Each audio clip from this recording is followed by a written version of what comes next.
The 9,621st meeting of the Council is called to order. The provisional agenda for this meeting is the situation in Bosnia and Herzegovina. The agenda is adopted. In accordance with Rule 37 of the Council's Provisional Rules of Procedure, I invite the representatives of Bosnia and Herzegovina, Croatia and Serbia to participate in this meeting. It is so decided. In accordance with Rule 39 of the Council's Provisional Rules of Procedure, I invite the following briefers to participate in this meeting.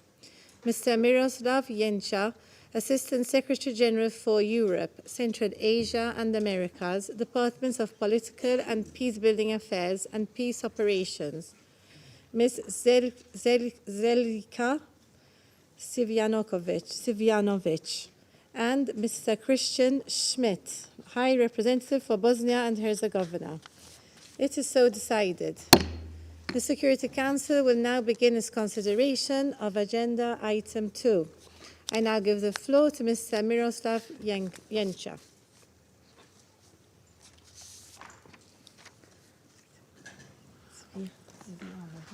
Thank you, Madam President. Members of the Security Council, Excellencies, in July last year, the Department of Political and Peacebuilding Affairs was also invited to brief the Security Council on developments in Bosnia and Herzegovina. Since then, we have observed both positive and worrying developments. We know the decision of the European Council in March this year to open accession negotiations with Bosnia and Herzegovina based on the European Commission's assessment of progress made by Bosnia and Herzegovina on key legislative and judiciary reforms. There is consensus among the political leadership in Bosnia and Herzegovina that European integration is the best route for ensuring the country's future stability and prosperity. The European project has become a unique chance for the continent to bridge divides and shape a stable and prosperous future despite ongoing challenges. Based on a united commitment toward a stable and peaceful future, Bosnia and Herzegovina's Council of Ministers in late 2022 sought the support of the United Nations through the Peacebuilding Fund to contribute to strengthening social cohesion, respect for diversity, understanding and trust, especially among young women and men in different communities. Met with a positive response by the Secretary General, initiatives supported by the Peacebuilding Fund have started being implemented in close cooperation with authorities of all levels and communities across the country. These projects are focused on the implementation of the Women, Peace and Security and the Youth, Peace and Security agendas, as well as community dialogue. Madam President, at the same time, in recent months, we have witnessed actions and statements contradictory to the positive developments outlined above. The Secretary General's Special Advisor on the Prevention of Genocide, who has undertaken official visits to Bosnia and Herzegovina and the region over the past years, has noted concerns about repeated threats of secessionism, the promotion of hate speech, the denial of genocide, and the glorification of war criminals who were convicted by local and international courts. She recently issued statements on the dangers of these trends and their long-lasting impact on peace and reconciliation in the country. She has stressed the importance of addressing the legacy of the past, including of genocide, crimes against humanity, and war crimes. Only by promoting the understanding of the past through truth-seeking and accountability and addressing the root causes and the continued impact of such violence on society can sustainable peace be achieved. Madam President, the International Criminal Tribunal for the former Yugoslavia and the International Court of Justice have established that acts of genocide against the Muslims of Bosnia and Herzegovina were committed in and around Srebrenica in July 1995. The Secretary General has consistently called on everyone in the region and beyond to counter hate speech and the rhetoric of division and narrative of mistrust and fear. He said, and I quote, "All communities, all leaders, and all organizations, including the media, must make this pledge. Many people in Bosnia and Herzegovina have for decades undertaken remarkable work to promote trust and reconciliation in the country. Of course, it is primarily the responsibility of authorities and institutions at all levels to help the whole of society constructively deal with the past, to demonstrate respect for all victims and survivors, and to work towards a prosperous and peaceful future for all Bosnia and Herzegovina's citizens. Madam President, I should like to recall that the United Nations is not a signatory to the Dayton Peace Agreement, nor a member of the steering board of the Peace Implementation Council. The United Nations is committed to support Bosnia and Herzegovina in its path towards reconciliation, peace building, and sustainable development. Thank you. I thank Mr. Jenča for his briefing, and I'll call to give the floor to Ms. Zeljica Sivjanovic. I really need to learn how to. I'm afraid we can't hear you. Can you hear us? Can you check if your volume is on? I'm sorry. Can you hear me now? Oh, yes, we can. Very good. Okay, Thank you very much. Thank you, Madam President, Your Excellencies. Let me thank you for the opportunity to address the Security Council and to share my views and insights on the situation in my country. The Presidency of Bosnia and Herzegovina, BiH, acts as a collective tripartite head of state. I'm elected there from the Republic of Srpska, one of the two entities that make up Bosnia and Herzegovina. As a reminder, the other two members of the Presidency of Bosnia and Herzegovina are elected from the other entity known as the Federation of BiH. This clearly shows that Bosnia and Herzegovina does not represent a single election unit when it comes to the election of the common institutions at the BiH level. This also indicates that the BiH Constitution, which is Annex 4 of the Dayton Accords, was carefully designed so as to establish a system of two highly autonomous entities and three constituent peoples, with important power-sharing mechanisms to give each of the constituent peoples protection that they will not come under the dominance of the other ethnic groups, and that they will all participate in governing the country on equal terms. And it is exactly this principle of equality that has been the major keeper of peace and stability in our country, not the repression, tutoring, or international interventions, as often wrongly and unwisely claimed by those who want to justify such international interventionism and their colonial behavior. Here I would like to emphasize some of the critical issues that burden Bosnia and Herzegovina and hinder its progress. But let me first say a few words about the Republic of Srpska and the positions of its institutions that are often wrongly presented in a quite tendentious manner by many inside and outside Bosnia and Herzegovina. The Republic of Srpska does not breach the Dayton Accords or international law. Quite the contrary, it advocates a strict adherence to the BiH Constitution as part of the treaty, which leaves most of the competencies in the hands of the two entities and provides each of the three constituent peoples with safeguard mechanisms to protect their rights. As well, respect for international law means that high representatives must be appointed under the procedures set in Annex 10 of the Dayton Accords, and that they must act within their prescribed mandate. The Republic of Srpska does not breach the rule of law.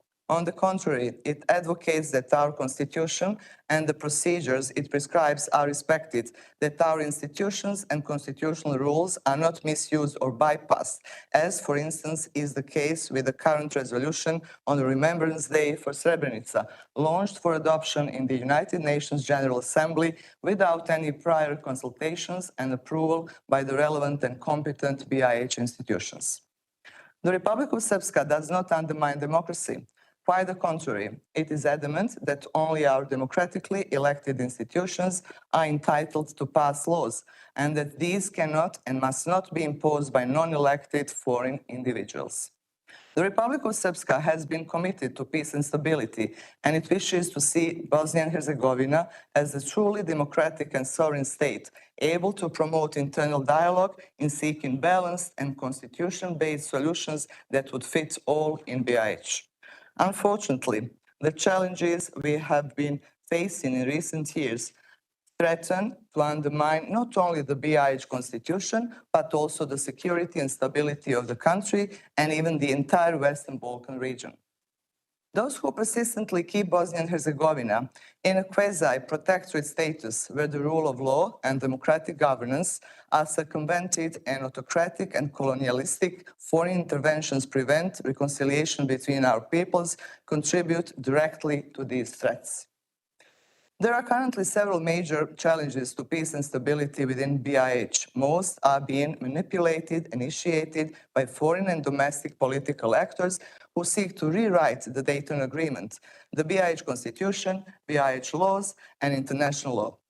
These threats to peace and stability can be divided into the following categories: interference in internal politics or political and democratic processes, use of the threat of force or violence, disrespect for the rule of law and violations of international law, interference in elections and disenfranchisement of voters. And let me briefly elaborate on these challenges and threats. At the center of every dispute within Bosnia and Herzegovina is a fundamental issue of contention over the nature of the joint state. Under Dayton, as well as historically, BiH could only function through consensual decision-making in which each people would be protected from being outvoted by the representatives of the other two peoples. Unfortunately, while the Serb and Croat peoples and their elected representatives have consistently fought for the observance of the Dayton Accords as they were written and signed, the Bosniaks and their elected representatives have favored a much more unitary and centralized state. Often the Bosnian political goal of centralization of BiH would be supported and furthered by foreign actors within BiH. Through years of illegal decrees and coercion, the High Representative significantly altered the constitutional structure of BiH established under the Dayton Accords. In effect, the High Rep sections have interfered in the internal democratic processes and debates by elected and legitimate representatives of the constituent peoples and entities of BiH. The High Rep, mostly siding with Bosniak aspirations for a centralized state, has violated essential provisions of the Dayton Accords, which provided for protection and equality of the constituent peoples, thus destabilizing peace and security within BiH. Every sovereign state and all democratically elected officials are protected from foreign interference in internal affairs by the United Nations Charter and numerous international treaties and laws. Unfortunately, certain foreign diplomats within BiH and Mr. Christian Schmidt, who presents himself as some kind of cross between a colonial governor and a classic despot, have continually and with increasingly destructive tendency interfered in the internal democratic and decision-making processes within BiH. This interference has undermined political consensus at the joint BiH level, which has guided and fueled BiH progress on the path to EU membership. Consensus over BiH membership in the EU is the only issue of importance which allows for difficult compromises and agreement among all of our BiH political forces and elected leaders. As such, it is essential for the maintenance of peace and stability within our joint state. Other foreign actors, such as the Peace Implementation Council, which is not part of the international law, as it was not envisaged by the Dayton Accords, and individual diplomats accredited within BIH have similarly interfered in internal affairs and have, through this interference, assisted in the OHR's illegal actions. Even the proposed resolution in the United Nations General Assembly on Srebrenica Remembrance Day is a blatant example of how foreign interference and disrespect for the BIH Constitution undermines peace and stability. The draft resolution authored by certain countries and the BIH ambassador to the UN, Zlatko Lagumdzija, reflects the utter disregard for the BIH Constitution and BIH presidency, which is solely authorized to formulate BIH foreign policy. There was no discussion or authorization of the presidency of this draft resolution. Furthermore, there is no consensus among our peoples or at any level of governance about the text of the resolution, which has been intentionally withheld and hidden from the public.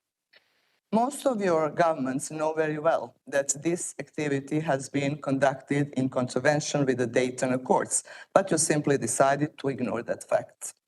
Some UN members believe that resolution to be benign and an act of human compassion. However, it is clear that the intent behind it is all but benign. Professor Francis Boyle, a legal advisor to Bosniak political leaders, last Friday, April 26th, in an interview on a Sarajevo TV network, stated that following the passing of the resolution in the United Nations General Assembly, all so-called pro-Bosnian forces must unite to use it to end the Republic of Srpska.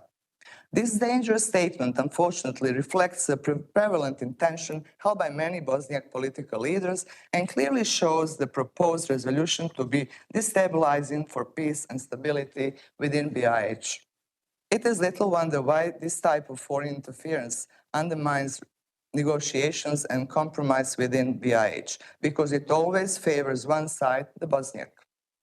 And while the Republic of Srpska officials speak about the necessity to maintain peace and stability and to resolve all pending political issues in democratic institutions, some threats and militaristic statements by Western ambassadors in Sarajevo seek to instill fear in Serbs, while at the same time giving credence to the hopes of some radical forces among the Bosniak political leadership that NATO would solve the problematic Republic of Srpska by eliminating it.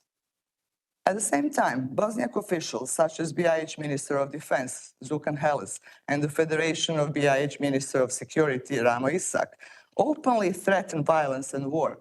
Among many inflammatory statements by Minister Heles, two of the most threatening have been his claim that he was creating a reserve military force in BIH and his call for weapons training to be introduced to BIH schools.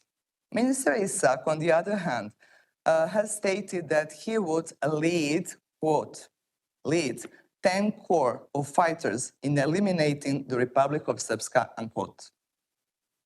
It should be noted that these types of threats and calls for violence are rarely condemned by Mr. Schmidt or by foreign ambassadors in Bosnia and Herzegovina. It should also be noted that the present danger of radical Islamic terrorist cells threatens not only peace in BIH, the Western Balkans, but all of Europe. Only 2 weeks ago, law enforcement agents in the town of Zenica arrested one individual suspected of being part of a radical Islamist group in the Federation entity. Local media in BIH also recently reported that Minister Heles, which is Minister of Defense, authorized the use of shooting ranges belonging to the armed forces of BIH in Mostar by foreigners and local individuals associated with the radical Wahhabi movement. This is particularly dangerous and irresponsible, as for many years, BIH has been marked by foreign media and international security reports as the most dangerous source of jihadist terrorism in Europe. Concern over the terrorist threats emanating from BIH has been noted by many Western governments and other sources.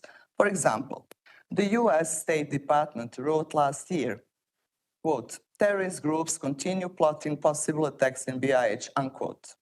In 2021, French President Emmanuel Macron, referring to the presence of jihadists in BIH, called the country, quote, a ticking time bomb, unquote. According to data published by the Wilson Center in Washington, among European countries, BIH had the highest per capita number of citizens who left to wage jihad in Syria and Iraq. As we all know, the rule of law is one of the essential requirements for peace and for democratic governance.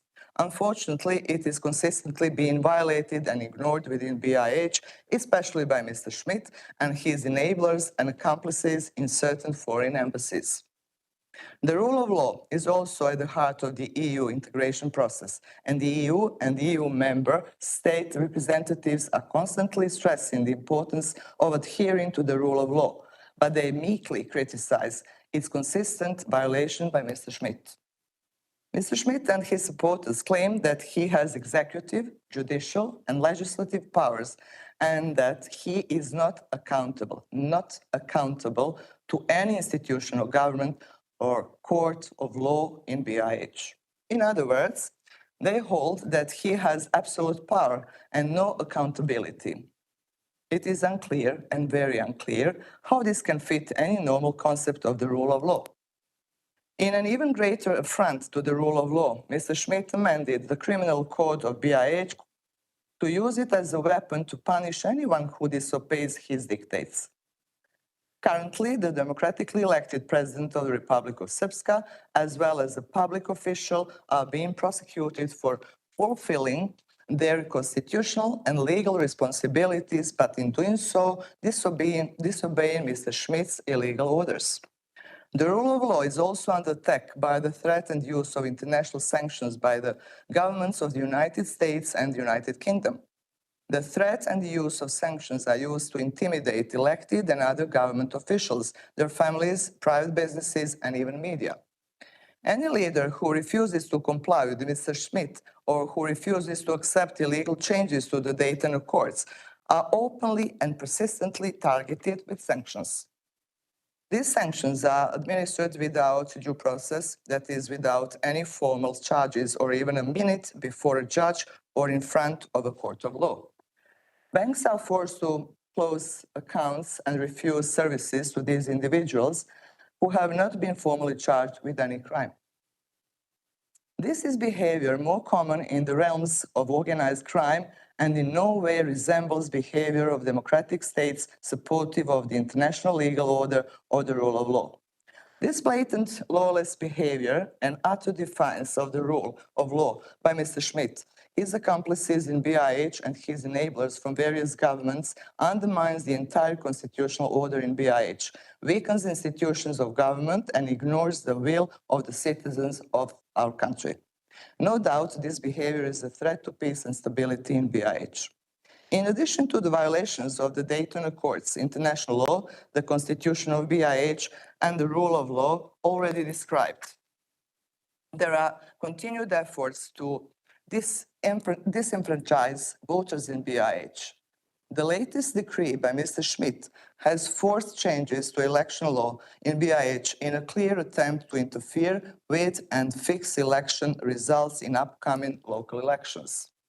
Although billed as technical changes to the election law to ensure greater election integrity, this decision in fact is political and calls into question the integrity of the entire election process, handing effective control and influence to an unelected foreigner. Once again, Mr. Schmidt violates the Dayton Accords, transfers authority from the entity government to a centralized state body, the Central Election Commission, which both lacks legitimacy and legality. Furthermore, he violates labor laws, and this is very important. So he violates labor laws by extending the term of office of the members of the Central Election Commission beyond legal and mandatory retirement limits. The Central Election Commission is empowered to circumvent courts by being mandated by Mr. Schmidt to directly punish any perceived violations of his election law. Through the same dictate, he also deprives some BIH citizens of their constitutional and legal right to run for elected office without due process or any legal remedy. When the Republic of Srpska National Assembly and elected representatives took legal measures to protect the Dayton Accords' integrity of local elections within the Republic of Srpska, elected officials were openly threatened with forced removal and various punishments by Mr. Schmidt and his accomplices. Fundamentally, by depriving elected officials and government institutions of their constitutional authority and responsibility, the voters of BIH are disenfranchised. Every time Christian Schmidt imposes one of his edicts mocking BIH's democratic constitutional order and the terms of the Dayton Accords, it is destabilizing to BIH. Mr. Schmidt's repressive decrees, reckless edicts, threats, and other interference have provoked crisis after crisis in Bosnia and Herzegovina. Recent actions and rhetoric by Republika Srpska officials that certain foreign states have condemned were all provoked predictably by Mr. Schmidt's egregiously illegal actions. The fact is, when outsiders like Mr. Schmidt or those who support him engage in flagrantly abusive and illegal actions and seek to weaken, sanction, or even imprison our democratically elected leaders, it has perfectly predictable consequences. It drives the Republic of Srpska citizens and its elected officials to confront such wrongdoings. It is clear that the continual violations of the Dayton Accords by Mr. Schmidt, again, and his international and domestic accomplices represent threats to peace and directly undermine stability within Bosnia and Herzegovina. These violations must be condemned in every way, and they must be brought to an end as soon as possible. I thank you for your attention and ask that you all, with renewed vigor, continue to support peace and stability in Bosnia and Herzegovina. Thank you. I thank Ms. Zvjanovic for her briefing. I now give the floor to Mr. Christian Schmidt.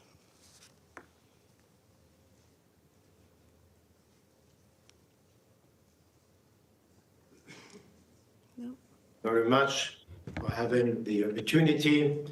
As High Representative for Bosnia and Herzegovina, it is my mandate to oversee the implementation of the General Framework Agreement for Peace. This is my responsibility, and this is what I report on to the United Nations Security General and the Security Council. The Security Council has repeatedly reiterated its support for my office, most prominently in its resolutions 1031 and 1144. With that said, I look forward to the Security Council's semi-annual debate later this month. I have already submitted, next month to be correct, I have already submitted my report, the overall 65th on Bosnia and Herzegovina, in anticipation of the debate. At the time, it will be an honor for me to brief this distinguished body comprehensively on developments and, more importantly, trends over the last 6 months. In addition to my forthcoming address, the topic of today's extraordinary meeting requires supplementary interventions from my side. I appreciate the opportunity to present my assessment shortly. Unfortunately, the letter of Honorable Madam Zvjanovic, which we could read, does not follow the principle of dedication to the facts and a correct reading of the legal fundamentals of Bosnia-Herzegovina. And you may understand that I am not prepared to answer about some words which I would categorize as insultation, which we heard now. This is not the place to talk in such a way one about the other. This is a place where one has to talk one with the other. So I call to more precision and accuracy. So far, I can unfortunately see only bad intended misinterpretation. Let me stress that respect to the Dayton Peace Agreement includes that my position that I have to be, and I am, the guarantor of the existence of the entities which are constitutional part of the international subject of law state of Bosnia-Herzegovina. These are the Federation of Bosnia-Herzegovina and Republika Srpska and the condominium Brčko along the agreements of the GFAP, and nobody has any intention to dissolve any of these parts. So, Madam Sivanovic, I do not know the professor you referred to, but we agree that he is absolutely wrong. Republika Srpska is an integrated part of Bosnia-Herzegovina. Distinguished members of the United Nations Security Council, are there threats to the peace agreement? Yes. The President and other officials of the Republika Srpska entity frequently assault Dayton through continuous inflammatory rhetoric about the dissolution of the state. The separation of Republika Srpska from the Federation of BiH or secession, or however it is called. The president of the RSN entity, Milorad Dodik, recently publicly declared that, quote, Bosniaks can have 25% of the territory, the rest does not belong to them, end of quote, which some saw as a call for ethnic cleansing. Maybe this is the place where we can talk about an understanding of colonialism. At a minimum, it is fundamentally anti-Dayton and unconstitutional, and a rejection of the promise of the peace agreement for a multi-ethnic society with a state and two entities. Are there challenges for the territorial integrity, sovereignty, and functionality of Bosnia-Herzegovina? Yes. Only one example. Madam Zivanovic, she introduced herself as one of the three members of the presidency of BiH, elected member, joined in September 23 provocative calls to protest and block the administrative inter-entity boundary line, which is the boundary line between the two entities due to the Dayton peace agreement, in an attempt to fabricate an international border where none exists, which runs directly counter to the Dayton peace agreement. I called her to order. By extension, are there threats to peace and stability in Bosnia-Herzegovina? Regrettably, there are conscious attempts to endanger peace and stability, but EUFOR and the High Representative, as both Dayton institutions, agree in the assessment on stability. According to EUFOR's official assessment, is that the security situation has steadily stabilized in military terms, but challenges arise from political tensions between the stakeholders in the country. I see these tensions are stoked by the rhetoric and actions of representatives of the RS entity. We could get some taste of it just some minutes ago. Fortunately, so far those dangers have not translated into violence.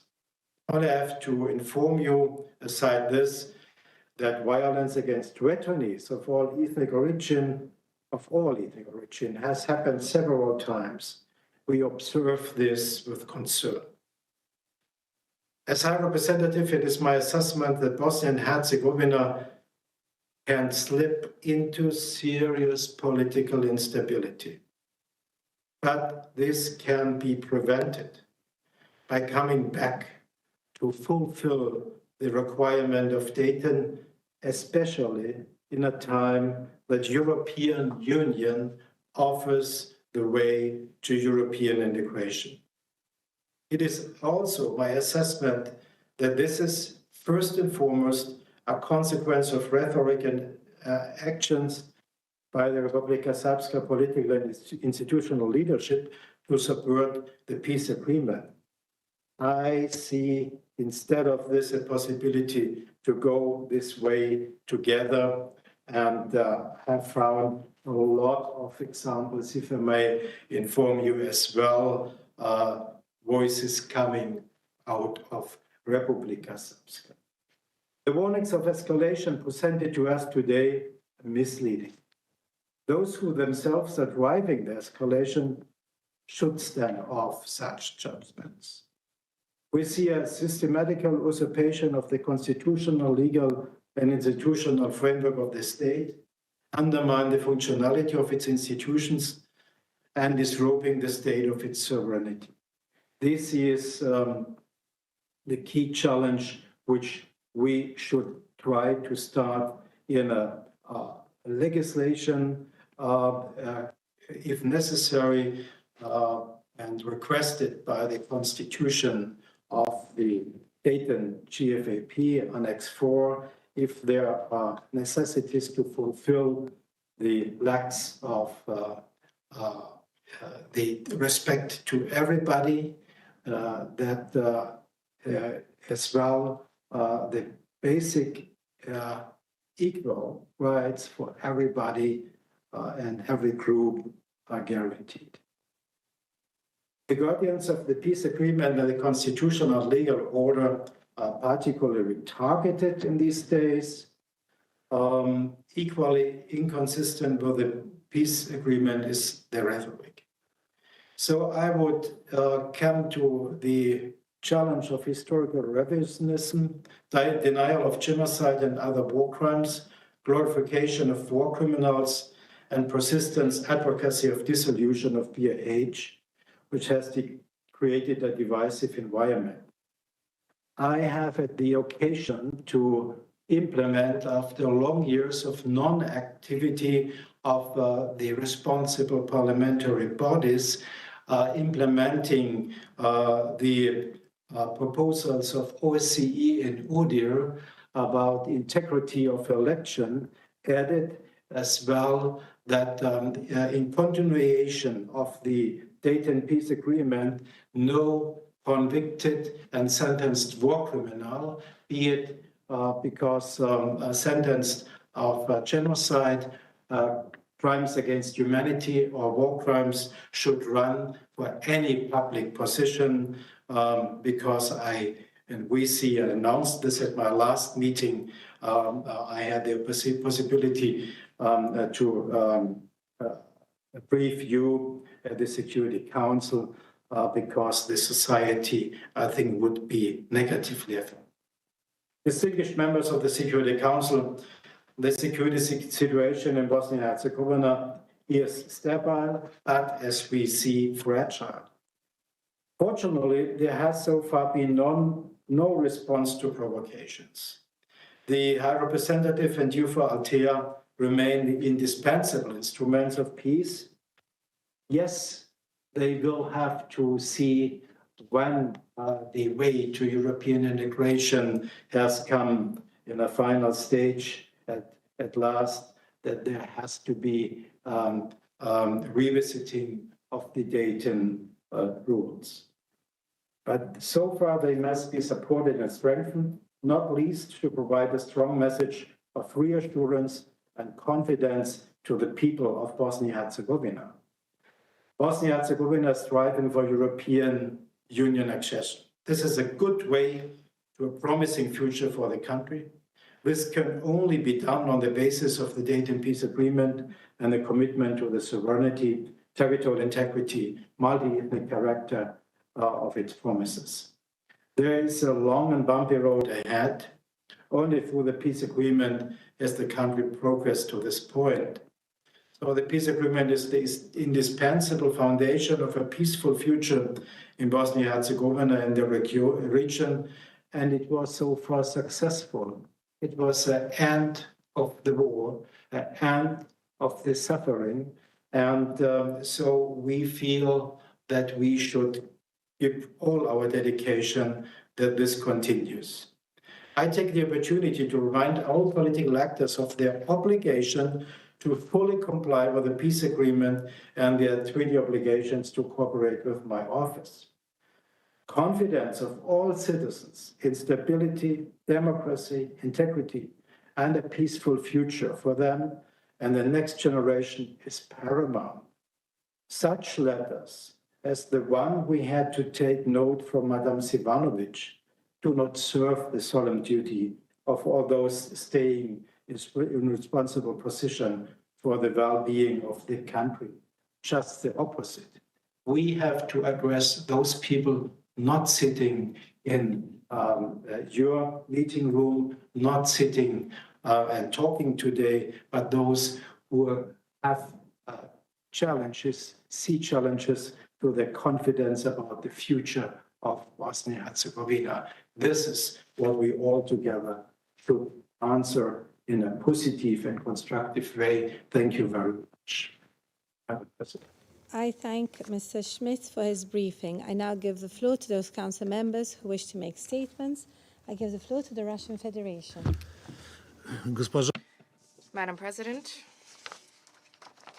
we are grateful to the Assistant Secretary General of the United Nations, Miroslav Yencha, for the briefing.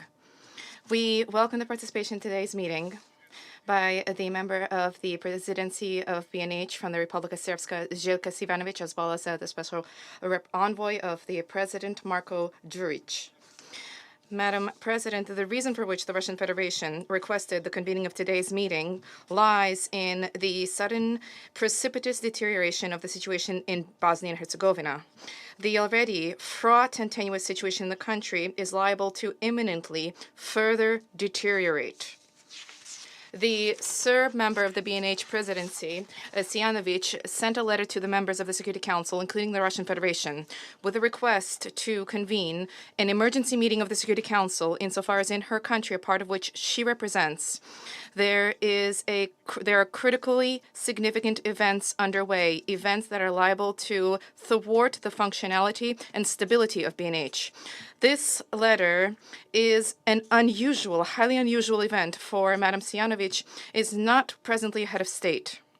However, the political structure of BNH is also unusual. The political structure where the responsibility for the future of the country is borne by the presidency of the country, comprised of 3 members, where the tripartite presidency, where the head of state rotates every 8 months. Clearly, the letter of Madam Sijanovic is a message of the particular alarm of the Serb population in the country in an attempt to preclude negative developments of the situation. We, as members of the Security Council, cannot remain indifferent to such a cry for help. In this chamber, we frequently hear about the fact that the Security Council has an obligation to prevent conflicts. Many states proclaim this theme as of paramount importance in their activity, and this is something which the Secretary General also discusses frequently. The situation in BNH, in our view, is specifically an instance where the Security Council can stand forward in prevention. The Bosnian War claimed the lives of 100,000 people. It was one of the most contradictory chapters in terms of the response of the international community, including in vis-a-vis the unacceptable and the criminal conduct of UN forces on the ground. During this war, on the one hand, there were no merely pure, benevolent parties, and on the other hand, merely bloodthirsty, evil parties. Each side has its accounts to settle with the other, and Srebrenica is not the only blood-stained episode of this war. We believe that the United Nations has an obligation not to repeat its errors, and the Council needs to respond to the situation. Russia, as one of the guarantors for Dayton, as a member of the Steering Committee for its implementation, and a member of the UN Security Council, does not have the right to turn a blind eye to this. In this regard, we are grateful to the Maltese presidency for convening today's meeting. Madam President, nearly 29 years ago, the General Framework for Peace in BNH marked the end to the brutal international conflict. For nearly 30 years, it provided for security in the region. However, the events in recent years, particularly in recent months, stand as a stark testament to the systematic, unforgivable breach of the core premises of the peace agreement. These kinds of incidents are occurring on a continuous basis, and a number of these have been flagged by us. And we heard about them also today from Madam Sijanovic. Let us begin with the fact that BNH today largely has been stripped of the status of a sovereign and independent state. Frankly speaking, one finds it difficult to grasp that in the 21st century, in the heart of Europe, in the presence of democratically elected institutions, the final say in all developments in that country lies with a citizen of Germany who portrays himself as a high representative. He operates de facto on behalf of a small group of foreign states in whose interests, without compunction, he harnesses the bond powers. With his assistance, with their assistance, he can either repeal any law or, on the contrary, mandate its enforcement. Frankly speaking, he conducts himself as an absolute monarch, and Western champions of democracy, when it comes to BNH, are not reining him in. Rather, they're encouraging this kind of conduct. In the past 2.5 years, he has managed to splinter the country to an unprecedented level. It is incidentally noteworthy that specifically the United States and the United Kingdom demanded the presence of the self-proclaimed Bosnian autocrat during a meeting, imposing his expertise on the membership of the Security Council. The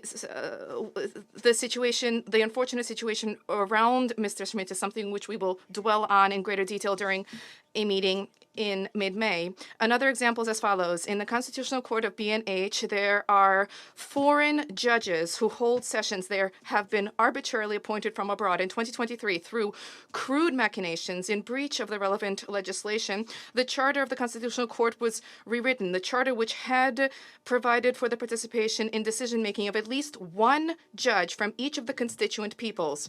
Now, there are only 6 judges there. Not 9. There are no Serbs at all, and only 1 Croat is present. Regardless of the qualifications of these foreign judges, when it comes to such external tutorship of a sovereign state, this smacks of the worst colonialist practices. We propose that the members of the Security Council and everybody present in this chamber consider how they would react if this kind of a scheme were to be taking place in their countries. Madam President, as a result of the factors that I mentioned, the situation in BNH is at the precipice of conflagration. It is liable to completely spiral out of control as a result of the frenetic activity of the permanent representative of the country to the United Nations. Everybody here is aware that he and a number of Western patrons at the General Assembly are advancing a draft resolution on the events in Srebrenica. This was initiated without the necessary consent of the presidency of BNH, which constitutes a violation of the Constitution, meaning Dayton as well, a part of which is the highest law of the land. According to the Constitution, which in this situation was shamelessly trampled upon, matters of foreign policy need to be resolved through consensus of all 3 members of the presidency. It is appalling and intolerable that 2 members of the BNH presidency, as well as the foreign minister of BNH and the permanent representative of BNH to the United Nations in New York, suddenly forgot about the need to secure the consent of all 3 constituent peoples when they undertook to advance this initiative, which is provocative, to put it mildly. And nearly 1/3 of the population of BNH, as you heard today from Madam Sijanovic, nearly 1/3 of the population categorically objects to this. And this is something which is attested to by the 1,000-strong demonstrations of Serbs in the country. There is no doubt that these actions are purely political in nature. This is a deliberate violation of the peace agreement. This is an egregious usurpation of the Dayton functions of the BNH presidency. By the BNH, the functions of the BNH presidency, and it is difficult to even imagine the consequences of this. One cannot rule out the fact that they may spill over beyond BNH and result in stabilization of the entire Balkans region. It appears exceedingly cynical that the first fiddle in the advancement of this exceedingly dangerous document is something which Germany has undertaken to play. Germany, a country which in the 20th century during the Second World War perpetrated the largest genocide, the worst genocide in the history of humankind. This horrific fact will forever remain etched in world history. It is difficult to forget that Germany was proactively complicit in the collapse of Yugoslavia. For the first post-World War II combat sorties by German planes were carried out in 1995 for the bombings of Sarajevo. The General Assembly draft resolution on Srebrenica is a one-sided, politically charged document. It has nothing to do with the stated goal of perpetuating the memory of the victims of the 1995 tragedy, and it has nothing to do with the achievement of national reconciliation in BNH. It is clear that the authors of the document are attempting to use a General Assembly document to enshrine a qualification of historic events which is beneficial to them alone. The goal of advancement of international reconciliation in BNH is something which this document in no way furthers, not to mention the fact that if it is put to the vote, this can generate a chain reaction throughout the world. Suffice it to recall how many skeletons are in the closets of many peoples, how many unhealed wounds exist, how many grievances persist. We urge those countries who initiated and advanced this draft resolution to consider the responsibility which they bear. The wounds of Bosnian society are far too raw, and the problems in the country are far too grave for this draft to be put to the General Assembly. The peoples in BNH first need to themselves reach consensus when it comes to the assessment of their history. We categorically object to this document, and we urge all conscientious states to follow suit. Madam President, we can foresee the heated criticism of our position from Western states today. We would like to hope that the mendacious rhetoric and lofty words will mislead nobody. For the examples of Western intervention in sovereign affairs of other states are abundant. Suffice it to recall that in the Balkans alone, NATO members bombed the territory of former Yugoslavia twice. First in 1995, which is directly related to the issue under discussion today, and subsequently in 1999. However, when it comes to considering the responsibility of NATO members for the crimes perpetrated, international law for when it comes to the logic of Western capitals simply ceases to exist. When it comes to responsibility for the aggression against sovereign Yugoslavia, nobody has been held to account. Truth be told, Western countries are sparing no effort, trying cravenly to avoid any discussion of this issue. This was made clearly visible in March when Western colleagues blocked the conduct of Russia's initiative of a Security Council meeting to mark the 25th anniversary of NATO's aggression against Yugoslavia. Was this a procedural question? Clearly not. And this is a perfect illustration of Western hypocrisy. For although our French colleagues have ignore the persistent regional fallout from those events, and they continue to call for history to be left to historians. When it comes to the resolution on Srebrenica, which is an event that is events that are 4 years older, when it comes to these, we don't hear such calls from them. Madam President, the essence of the problem, the discussion of which we propose today's meeting to be discussed, lies in the fact that the Dayton premises of sovereignty and independence of BNH, which Sarajevo and Western capitals love to invoke, actually have been trampled upon them long ago. They are now doing everything possible to advance the centralization of that state, which fully runs counter to the models of a polycentric structure of the multinational BNH, which is enshrined in the Dayton Agreements, which are ensured by the Security Council. The Dayton Principle for the coexistence of the constituent peoples of BNH, their equality in decision-making, is a cornerstone of the post-conflict structure, the internal administrative architecture, and the system of balances of the interest, balancing the interest of the Bosniaks, the Serbs, and the Croats. It is difficult to overlook the fact that as a result of Western actions to undermine these bases, there is an unprecedented uptick in interethnic frictions, and post-conflict resolution is at an impasse. In fact, Western mediators in sheep's clothing are working to foment the conflict, striving to implement their own geopolitical agendas at the expense of the Balkan peoples. In this way, multilateral efforts are being discredited, efforts to uphold a lasting peace, and the future of B&H as a state is now being undermined. Distinguished colleagues, the Security Council has an obligation to prevent this dangerous turn of events. The international community as a whole needs to promote and facilitate equal and mutually respectful dialogue of the peoples of B&H, not imposing their own positions or their own solutions. We hope that today's meeting will help to stop the process of B&H slipping into the abyss of escalation with unpredictable consequences for the entire Balkan region and possibly even the entire European region. There's a need for a strong message to be conveyed that the fate of B&H lies exclusively within the hands of its peoples.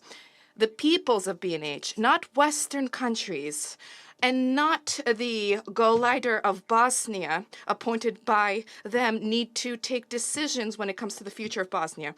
When it comes to the future of the future, we need to do everything possible to make it possible for them to reach agreement rather than on the necessary conditions, rather than fomenting internecine conflicts and pitting them against one another. Thank you. I thank the representative of the Russian Federation and pass the floor to Japan. Thank you, Madam President. I thank briefers for their briefings. Taking this opportunity, we would like to reassure High Representative Schmidt and his office of Japan's unwavering support. The brutal conflict in Bosnia and Herzegovina came to an end in 1995.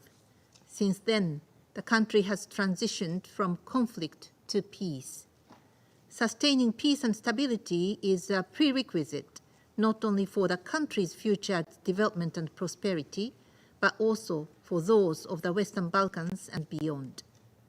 Japan, as a proud member of the Peace Implementation Council Steering Board, strongly supports Bosnia and Herzegovina's sovereignty, territorial integrity, and national unity, regardless of ethnicity, religion, or political affiliation. A support for nation-building and national reconciliation efforts continues to this day. Notwithstanding a consistent policy to stand with Bosnia and Herzegovina, we have some concern about the recent development with heightened tension in the country. We reiterate that any attempt to undermine the Dayton Peace Agreement should be avoided.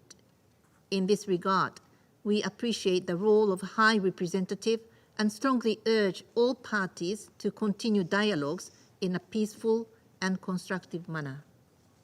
Madam President, let us renew our steadfast commitment to supporting the Western Balkans' accession to the EU, which will contribute to the stability and prosperity of Bosnia and Herzegovina and the region as a whole.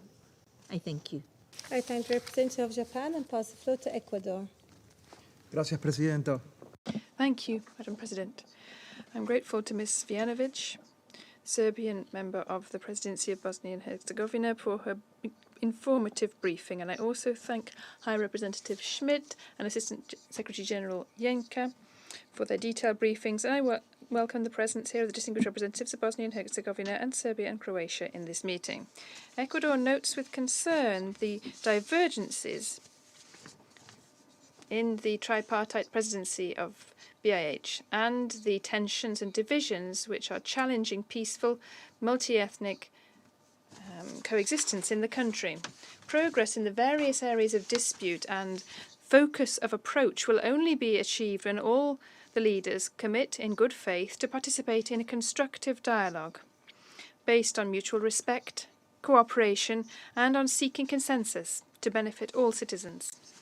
In this regard, I echo the call of the international community upon all stakeholders to take a constructive approach to the current political disputes, avoiding the use of any language which could be inflammatory from ethnic or religious perspectives, or any other form of rhetoric which could fuel tension.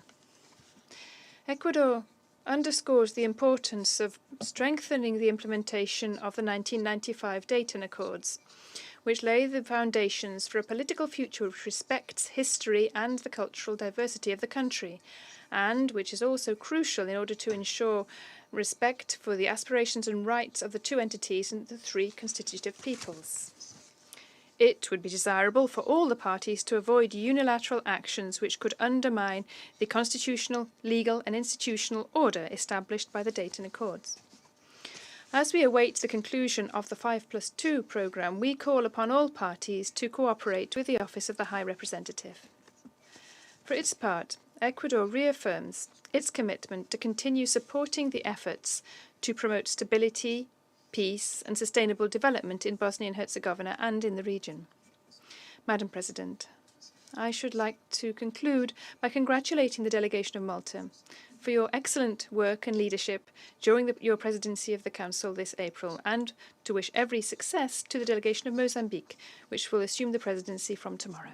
I thank you. I thank the representative of Ecuador and pass the floor to Algeria. Thank you, Madam President. As we convene the last meeting of this month, I would like to convey Algeria's congratulations to Malta for its able presidency of the month of April. I thank ASG Yencha, Ms. Djanovic, and Mr. Schmidt for their remarks. I welcome the presence of the Special Envoy of the President of Serbia and of the permanent representatives of Bosnia and Herzegovina and Croatia.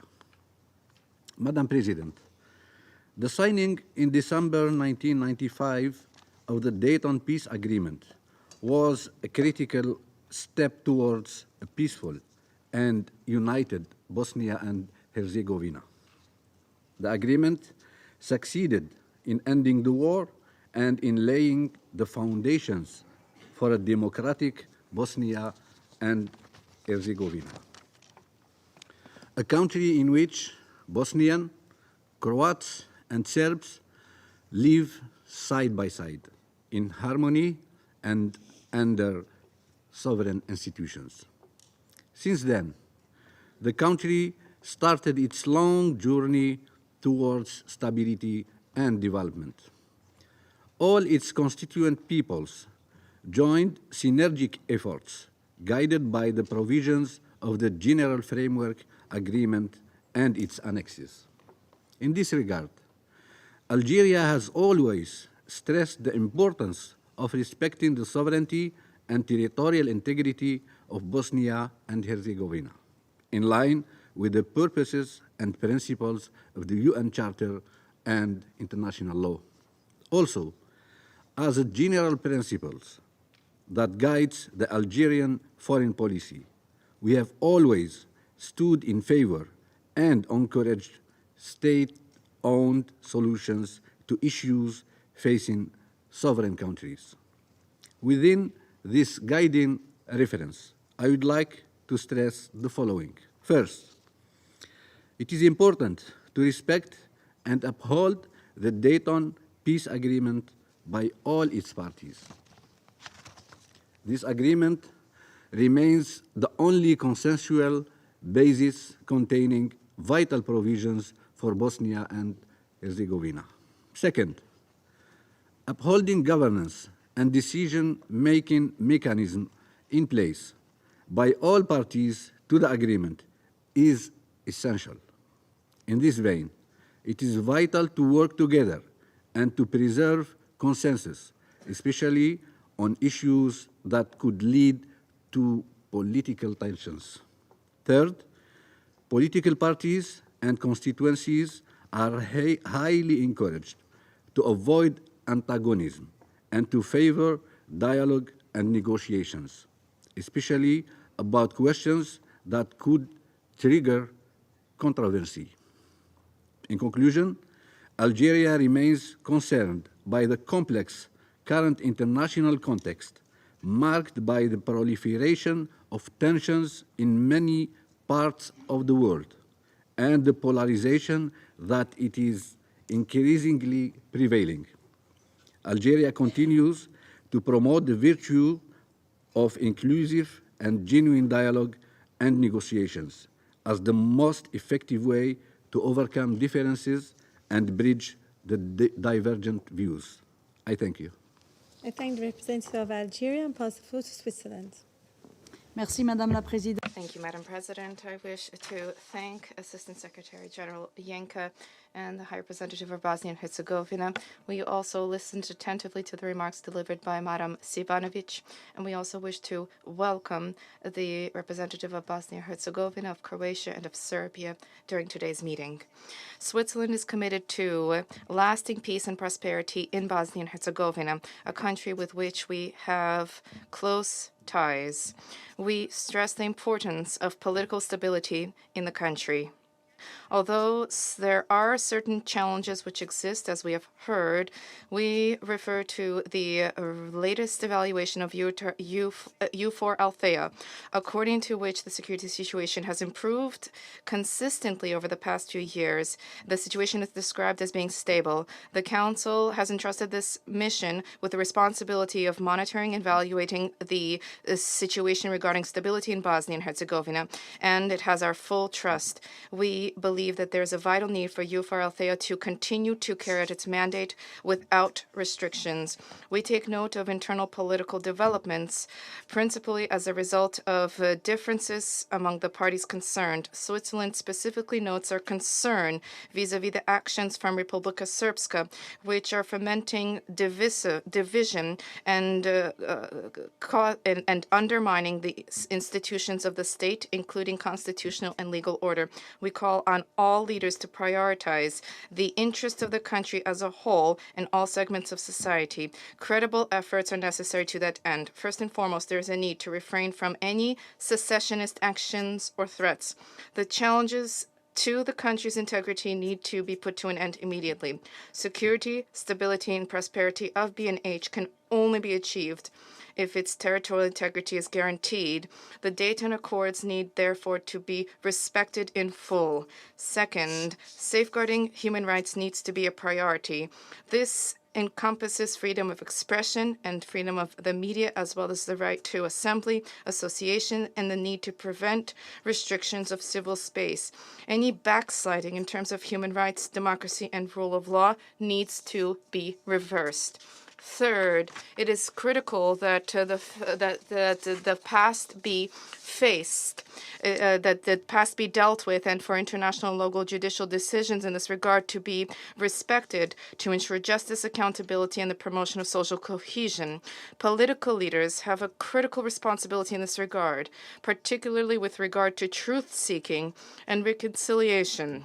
Historical revisionism, the glorification of war criminals, the denial of genocide and war crimes have no place in a peaceful multi-ethnic society. Switzerland rejects all attempts in this regard, and we also reiterate our full support for international justice institutions, and we call for respect for their decisions. President, Switzerland commends B&H on the progress it has made in key reforms. The European Commission's recommendation to begin accession negotiations marks an important step. We encourage all parties to focus on the opportunities arising from this decision. It is high time to prioritize the reduction of tensions, to engage in constructive dialogue, and to make a genuine effort to initiate the necessary reforms for the well-being of the people of B&H. The forthcoming debate on B&H in 2 weeks' time will provide an opportunity to address upcoming political developments, including this fall's local elections. We look forward to High Representative Schmidt's report in coming days for this purpose, and we underline our support for his mandate. To conclude, as members of the Council, it is essential that we ensure that our deliberations foster a tranquil environment and lead to constructive solutions. Switzerland remains committed to working towards that end. Thank you for your attention. Representative of Switzerland and pass the floor to the United States. Thank you, Madam President. I want to begin by thanking Assistant Secretary General Genscher for his briefing. I welcome the participation and briefing by High Representative Schmidt today on such short notice. I also welcome the participation of the representatives of Bosnia and Herzegovina, Croatia, and Serbia, and note the participation of Ms. Sivanovic in her personal capacity. Today's meeting called by the Russian Federation is an attempt to use this council to amplify one party's ethno-nationalist rhetoric and threats. The council is supposed to promote international peace and security, and instead, Russia is using this council to undermine them for its own ends. The United States encourages all levels of the government to work together to seize the opportunity provided by the EU's decision to open accession negotiations for Bosnia and Herzegovina. All leaders working toward reforms for a more democratic and prosperous future will advance the country's EU candidacy and Euro-Atlantic integration. Toward that end, the United States will continue to advocate for the secure, democratic, and prosperous future that its citizens have chosen and deserve, firmly anchored in the Euro-Atlantic community of nations. We encourage leaders to avoid ethno-nationalist agendas and focus on accountable, transparent, and efficient governance. The destabilizing actions of certain politicians threaten Bosnia and Herzegovina's Euro-Atlantic integration, its democratic institutions, and the Dayton Peace Agreement. The continuation of actions by some political leaders, including Republika Srpska President Milorad Dodik, that deny that genocide was committed during the war is a serious concern. Let me be clear. Srebrenica was not simply a mistake, as he stated. It is an indisputable fact that genocide was committed in Srebrenica. This has been established by international criminal tribunals and the International Court of Justice.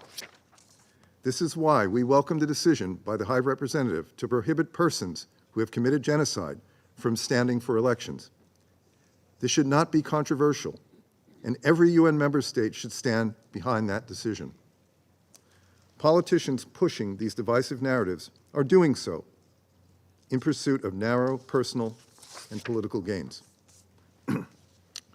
Republika Srpska President Dodik is the most egregious example. He has taken a series of steps to undermine state institutions and regularly calls for the dissolution of the country. His dangerous actions and secessionist rhetoric threaten peace and stability in the region. The United States has sanctioned Dodik and those who enable his corrupt and anti-Dayton actions in order to induce him to operate within Bosnia and Herzegovina law and the governmental structures created by the Dayton Peace Agreement. We are very appreciative of the High Representative's work, which is vital to keeping the international community informed about the ongoing efforts to ensure enduring stability and prosperity, not only in Bosnia and Herzegovina, but also in the region. The Office of the High Representative plays a central role in ensuring implementation of the civilian aspects of the Dayton Peace Agreement and has been instrumental in ensuring that key institutions, including the judiciary, have continued to function despite the efforts of certain politicians to undermine them. Until Bosnia and Herzegovina fulfills the agreed-upon criteria, the office must remain. Madam President, the United States remains steadfast in our support of Bosnia and Herzegovina's sovereignty, territorial integrity, and multi-ethnic character. We will continue to support the Dayton Peace Agreement as the foundation of peace and push back on anti-Dayton actions. We will also support the Office of the High Representative as it defends Dayton, weakens ethno-nationalists, strengthens the state, and combats corruption. Madam President, in closing, let me congratulate you and your team on a very successful presidency, and we wish Mozambique much success as it assumes the presidency. Thank you. I thank the representative of the United States and pass the floor to Guyana. Madam President, I thank ASG, Jenka, Mr. Schmidt, and Ms. Sijanovic for their briefings and welcome the participation of the representatives of Bosnia and Herzegovina, Serbia, and Croatia in today's meeting. 2025 will mark 30 years since the signing of the Dayton Agreement. The governance and peace structures of the agreement continue to provide a solid framework for the achievement of reconciliation and peace and stability in Bosnia and Herzegovina. However, its uneven implementation, divisive rhetoric, and rising political and ethnic tensions are stymieing the country's development. I wish to make 3 points. First, the Dayton Peace Agreement contributed significantly to ending the devastating war in Bosnia and Herzegovina, while establishing it as a sovereign state. The signing of the agreement represented a commitment to peace and stability in Bosnia and Herzegovina, as well as the Balkan region. It is therefore imperative that efforts continue towards its full implementation. This can only be achieved through constructive interethnic dialogue that is conducted in the interests of the people of Bosnia and Herzegovina. Guyana underscores the need for Bosnia's sovereignty and territorial integrity to be respected. Secondly, the use of threats of secession as a political instrument, particularly in a multi-ethnic society, can have far-reaching and long-lasting repercussions.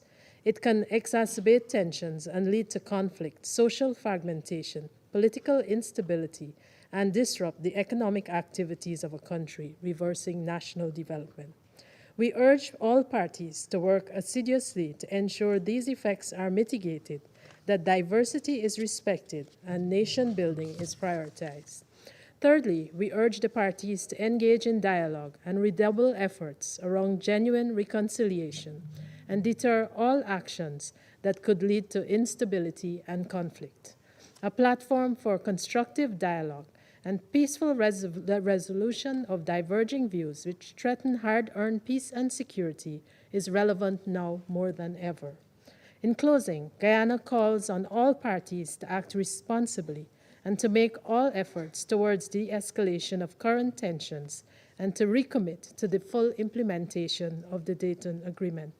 Madam President, I also take this opportunity to commend you and your team for Malta's presidency for the month of April and extend best wishes to Mozambique for May.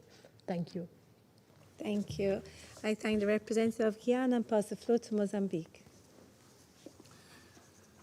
Thank you, Madam President. We thank Malta's presidency for convening this urgent council briefing on the situation in Bosnia and Herzegovina. Allow me also to extend our warmest congratulations to Malta for a successful presidency during the month of April. We extend our thanks to the briefers, to Assistant Secretary General Miroslav Jenča, to Madam Zelka Sivjanovic,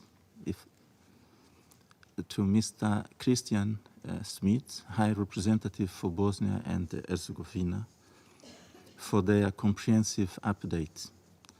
We also acknowledge the presence of the representatives of Bosnia and Herzegovina, Serbia, and Croatia in this meeting. Madam President, nearly 3 decades after the Bosnian War, the country remains mired in unresolved tensions. The once multi-ethnic and diverse society has been fractured as political leaders continue to promote divisive, nationalistic agendas, undermining stability and dashing hopes for progress. The persistent challenges have severe consequences for the citizens of Bosnia and Herzegovina. Human rights violations, attacks against returnees, and discrimination persist, casting dark shadow over the country's development. Drawing from Mozambique's own experience, we affirm that there is no nation building without true nation reconciliation and healing, without trust building, and without deep political commitment. Madam President, the failure to address Bosnia and Herzegovina's painful history has created fertile grounds for radicalization and violent extremism to take root. We note with great concern that the fundamental rights of freedom, of peaceful assembly, and of association that are cornerstone of democracy and reconciliation are not adequately guaranteed and protected under current legislation. In light of the prevailing situation, we call upon all parties involved to renounce nationalist and divisive rhetoric and to uphold the principles and objectives enshrined in the General Framework Agreement for Peace and Constitutional Framework of Bosnia and Herzegovina, the so-called Dayton Accords. Comprehensive transitional justice measures, including urgent substantive reforms to the rule of law, are crucial to preventing further deterioration and fostering stability. There is an urgent need for concerted efforts to repair the harm resulting from past violence and constructively work toward fostering stability, inclusion, ownership, solidarity, justice, cooperation, and sustainable development. Achieving these vital goals is essential for the well-being and prosperity of the people of Bosnia and Herzegovina. We therefore call upon the international community to sustain its support to promote peaceful and multi-ethnic coexistence in the country. In conclusion, Madam President, persistent effort must be made to maintain peace and democracy in Bosnia and Herzegovina, despite the lingering tensions. I thank you. I thank the representative of Mozambique and pass the floor to Slovenia. Thank you very much, Madam President. We thank Assistant Secretary General for Europe, Central Asia and the Americas, Mr. Miroslav Jenča. We thank High Representative for Bosnia and Herzegovina, Christian Schmidt, for their briefings, and we take note of the statement of Ms. Željka Cvijanović. Madam President, Slovenia is a sincere friend and strong supporter of Bosnia and Herzegovina and all of its peoples. We have stood by the country during the devastating war and years since then. Slovenia ardently advocates for the EU perspective of Bosnia and Herzegovina because we believe that its people deserve to live and prosper in the union built on peace, democracy, rule of law, and respect for human rights. Based on this conviction, we spared no effort in helping the initiation of the EU accession negotiations in March. Membership prospects are the guarantee for Bosnia and Herzegovina's long-term stability, peace, and development. Future membership represents a powerful motivation for reforms that will enable all ethnic groups of Bosnia and Herzegovina, and especially the youth, to follow their dreams within their own country. We were encouraged to hear from Madam Cvijanović that there is consensus in Bosnia and Herzegovina about the EU accession of the country. This is a welcome indication that Bosnia and Herzegovina wishes to join Europe as much as the EU wishes to integrate Bosnia and Herzegovina. Madam President, nearly 3 decades have passed since the end of the war. Peace would not have been achieved without the involvement of the international community, including this Council. The Dayton Peace Agreement of 1995 remains the cornerstone of peace and post-war institutional framework of the country. The role of this Council, is the maintenance of peace and security. We should avoid entering into situations with a reverse effect, delegitimizing the presence of international community and perpetuating conflicting narratives exemplifies such a situation that we must avoid. The Council must be careful not to give platform to an alternative, politically biased narrative about the situation, which only deepens the divisions within Bosnia and Herzegovina. We better focus on upholding the implementation of the Dayton Agreement and supporting international instruments and mechanisms deriving from it. That also means full support for the work and the assessment of the High Representative mandated by the peace agreement. That means support for decisions of the ICJ and the ICTY, as well as the Bosnia and Herzegovina courts. And we have no other option but to trust the assessment of EUFOR, an organization mandated by this Council with maintaining safe and secure environment in Bosnia and Herzegovina, which describes the situation, the environment, as safe. At the same time, we must keep the focus on what is the most important for Bosnia and Herzegovina, and that is its European future. we call on all leaders in the country to act in good faith and engage in constructive cooperation to bring the EU reforms forward. This is the only way to secure peace and long-term stability of the country. And this is what all international stakeholders in Bosnia and Herzegovina and in this Council must keep in focus as well. Thank you. I thank the representative of Slovenia and pass the floor to the Republic of Korea. Thank you, Madam President. I also thank ASG Encha, Ms. Sivjanovic, and High Representative Schmidt for their respective briefings. My delegation also welcome the participation of the Bosnia and Herzegovina, Serbia, and Croatia delegations at today's meeting. Madam President, the Security Council bears primary responsibility for the maintenance of international peace and security. And any council member has the right to call for a meeting in this regard. And of course, the situation in Bosnia and Herzegovina is one of the Security Council's agenda items. However, given that the Security Council's regular briefing on the country is already scheduled in 2 weeks, it is still doubtful whether there is an urgent need to hold another briefing today.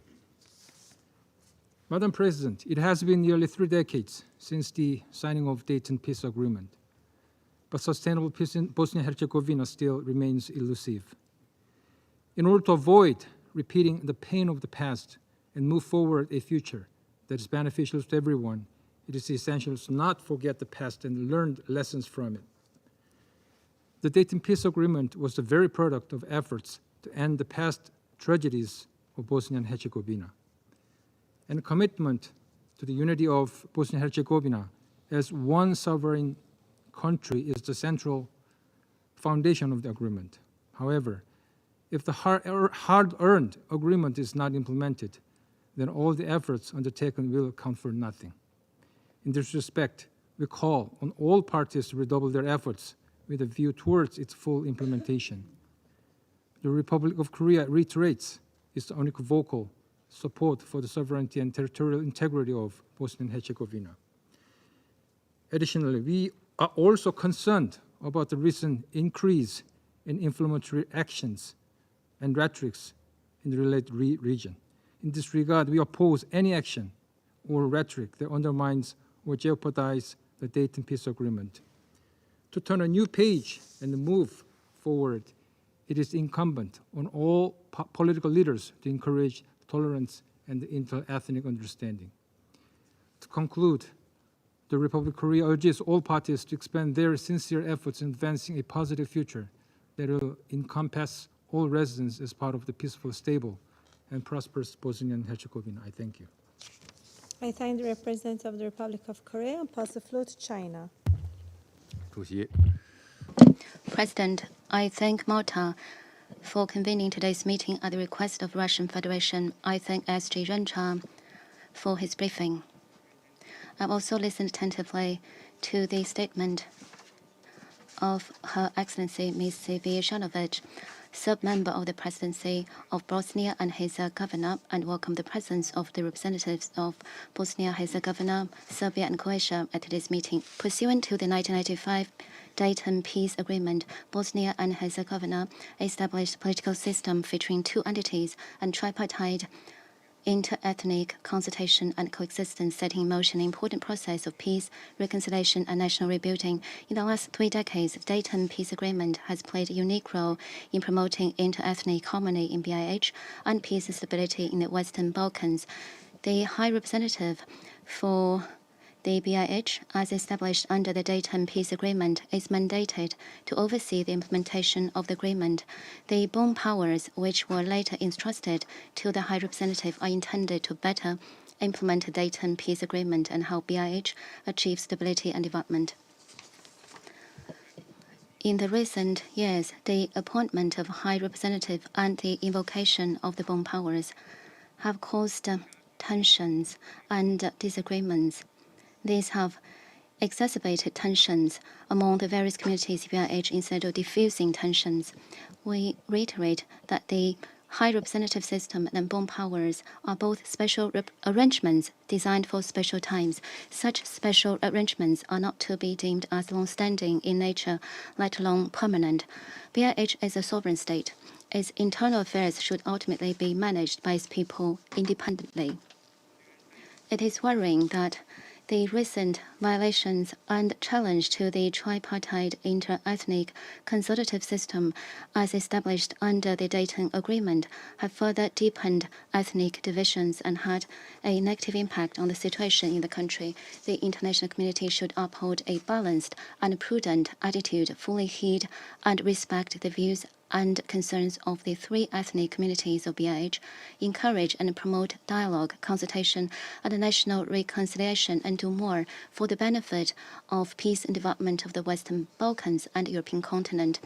External forces picking sides, imposing solutions, or even unilateral sanctions will not help diffuse inter-ethnic tensions in BiH. It will only serve to exacerbate tensions. We call all parties concerned to adopt a prudent and responsible approach and avoid exerting lopsided pressure and interfering in the internal affairs of BiH. President, the armed conflict that took place in former Yugoslavia in the 1990s is a dark chapter in history, marked by casualties among innocent civilians from all ethnic groups, and the Srebrenica massacre that is all the more deplorable. China has all along advocated never forgetting history and always learning from it in order to prevent recurrence of such tragedies.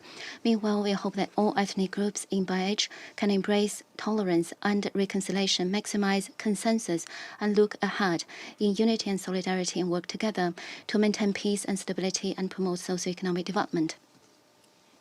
China has taken note of the draft GA resolution on the International Day of Reflection and Commemoration of the 1995 genocide in Srebrenica and all the controversy surrounding it.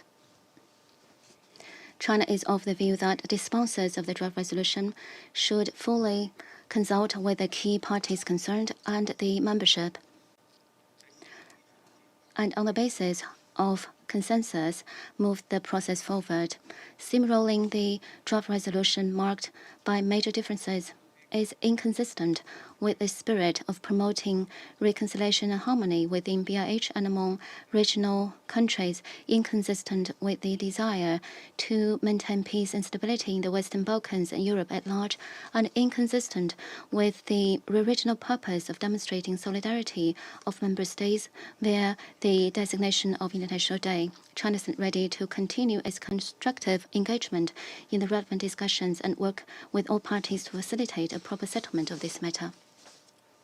President, China's position on the question of Bosnia and Herzegovina is consistent and clear. We always respect the sovereignty, independence, and the territorial integrity of BiH. We hope that all communities in BiH can prioritize the interests of the entire country and all its people, enhance dialogue, build trust, achieve reconciliation, working together to maintain political stability and promoting economic development of the country. China will continue to develop friendly relations with the people of all ethnic groups in BiH and play a constructive role in maintaining peace, stability in the country and the region. I'd like to take this opportunity to congratulate Malta for a successful presidency this month. I wish Mozambique every success next month. I thank you, President. I thank the representative of China and pass the floor to the United Kingdom. Thank you, Madam President. We're grateful to High Representative Schmidt and to the Assistant Secretary General for their briefings. We also took careful note of the briefing in her personal capacity by Ms. Svjanovic, and we welcome the representatives of Bosnia and Herzegovina, Croatia and Serbia to the Chamber. Madam President, allow me to make 2 points. First, with the Council set to discuss Bosnia and Herzegovina in 2 weeks, we do not believe the current situation warrants urgent discussion. Despite current tensions, the overall situation remains stable, and we welcome that. The European Council's decision in March to grant Bosnia and Herzegovina is an important step, including given the wider geopolitical situation, and reflects the importance of the government's action to strengthen democracy, human rights, and the rule of law. We encourage the Bosnia and Herzegovina authorities to work together on the necessary steps to enable the negotiating framework to be adopted. At the same time, we call on the leaders of Republika Srpska to cease their secessionist rhetoric and actions, which threaten this progress. These provocative actions are increasing tensions between communities, undermining state institutions, and they run counter to the Dayton Peace Agreement. The High Representative is mandated by Dayton to oversee the implementation of the civilian aspects of the agreement. We fully support his efforts to address the challenges and to promote peace and stability in Bosnia and Herzegovina. Second, we are deeply concerned about the rise in genocide denial and the glorification of war criminals. True reconciliation cannot be built on a reluctance to accept and to come to terms with the actions of the past. What happened in Srebrenica was one of the worst crimes in Europe since the Second World War. The International Criminal Tribunal for the former Yugoslavia Appeals Chamber unanimously found in its judgment of April 2004 that genocide was committed in Srebrenica. This is not a political statement. It is the judgment of an international court, and to say so is not a criticism of Serbia. Judges at international courts have been clear that this is not collective judgment upon the Serbian people, as some have claimed. As one presiding judge at the International Criminal Tribunal stated, "I seek to judge an accused, I do not judge a people."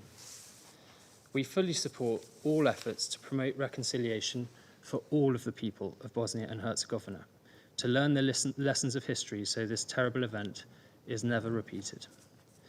And Madam President, let me finish by congratulating you on a very successful presidency for the month of April and by offering Mozambique our full support for their efforts for the month of May. Thank you.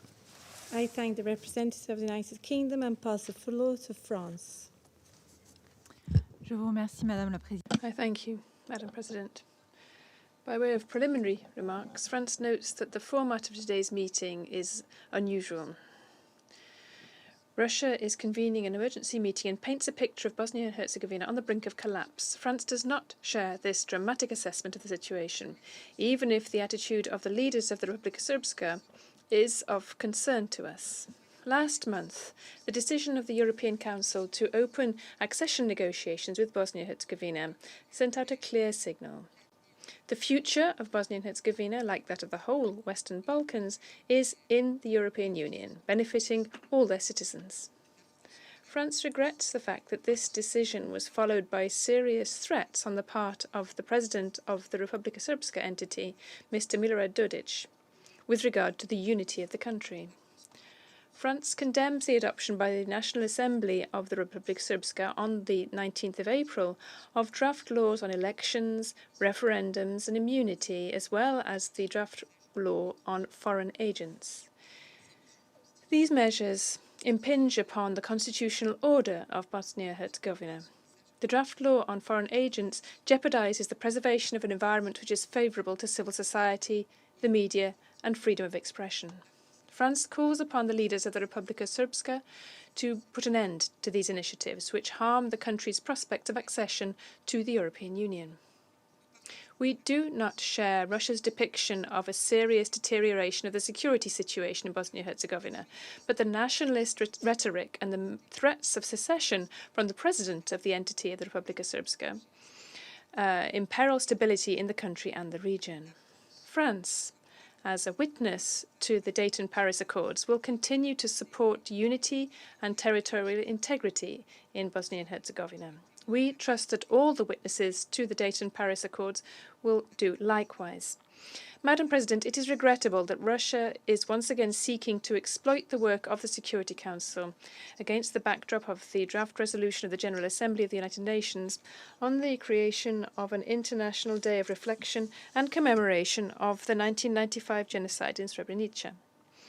As we have already had the opportunity to say, this resolution is not an indictment of a people in particular. It invites us all, above all, to comply with our duty to remember, and the aim is to prevent such acts happening again in the future.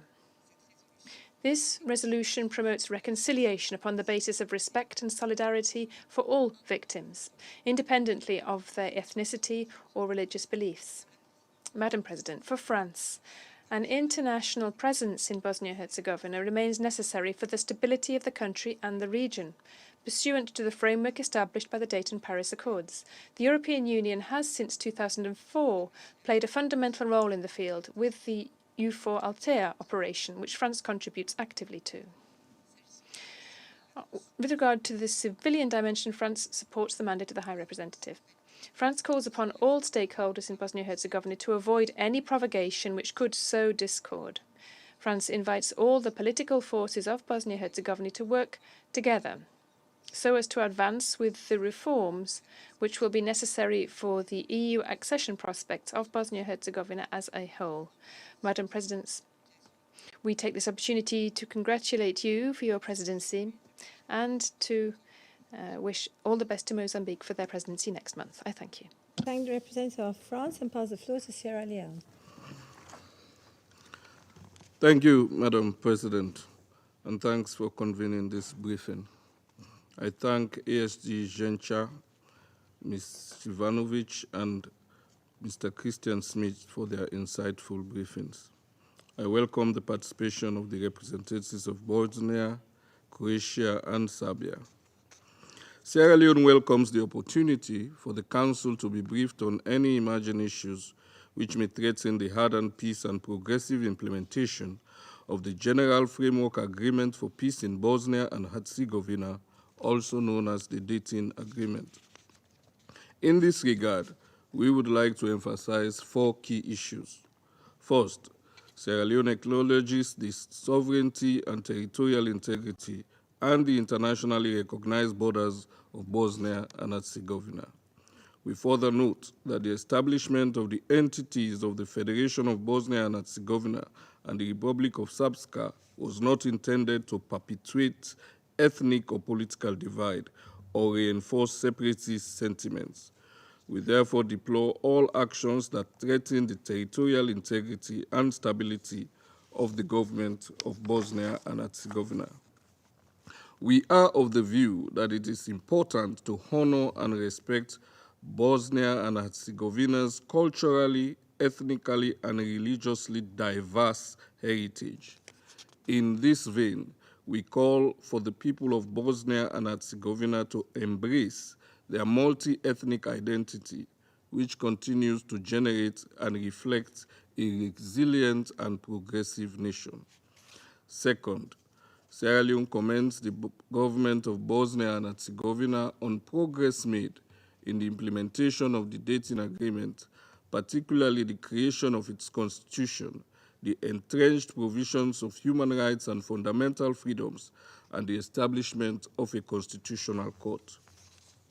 Sierra Leone also commends steps taken by BIH's candidacy for accession to the European Union.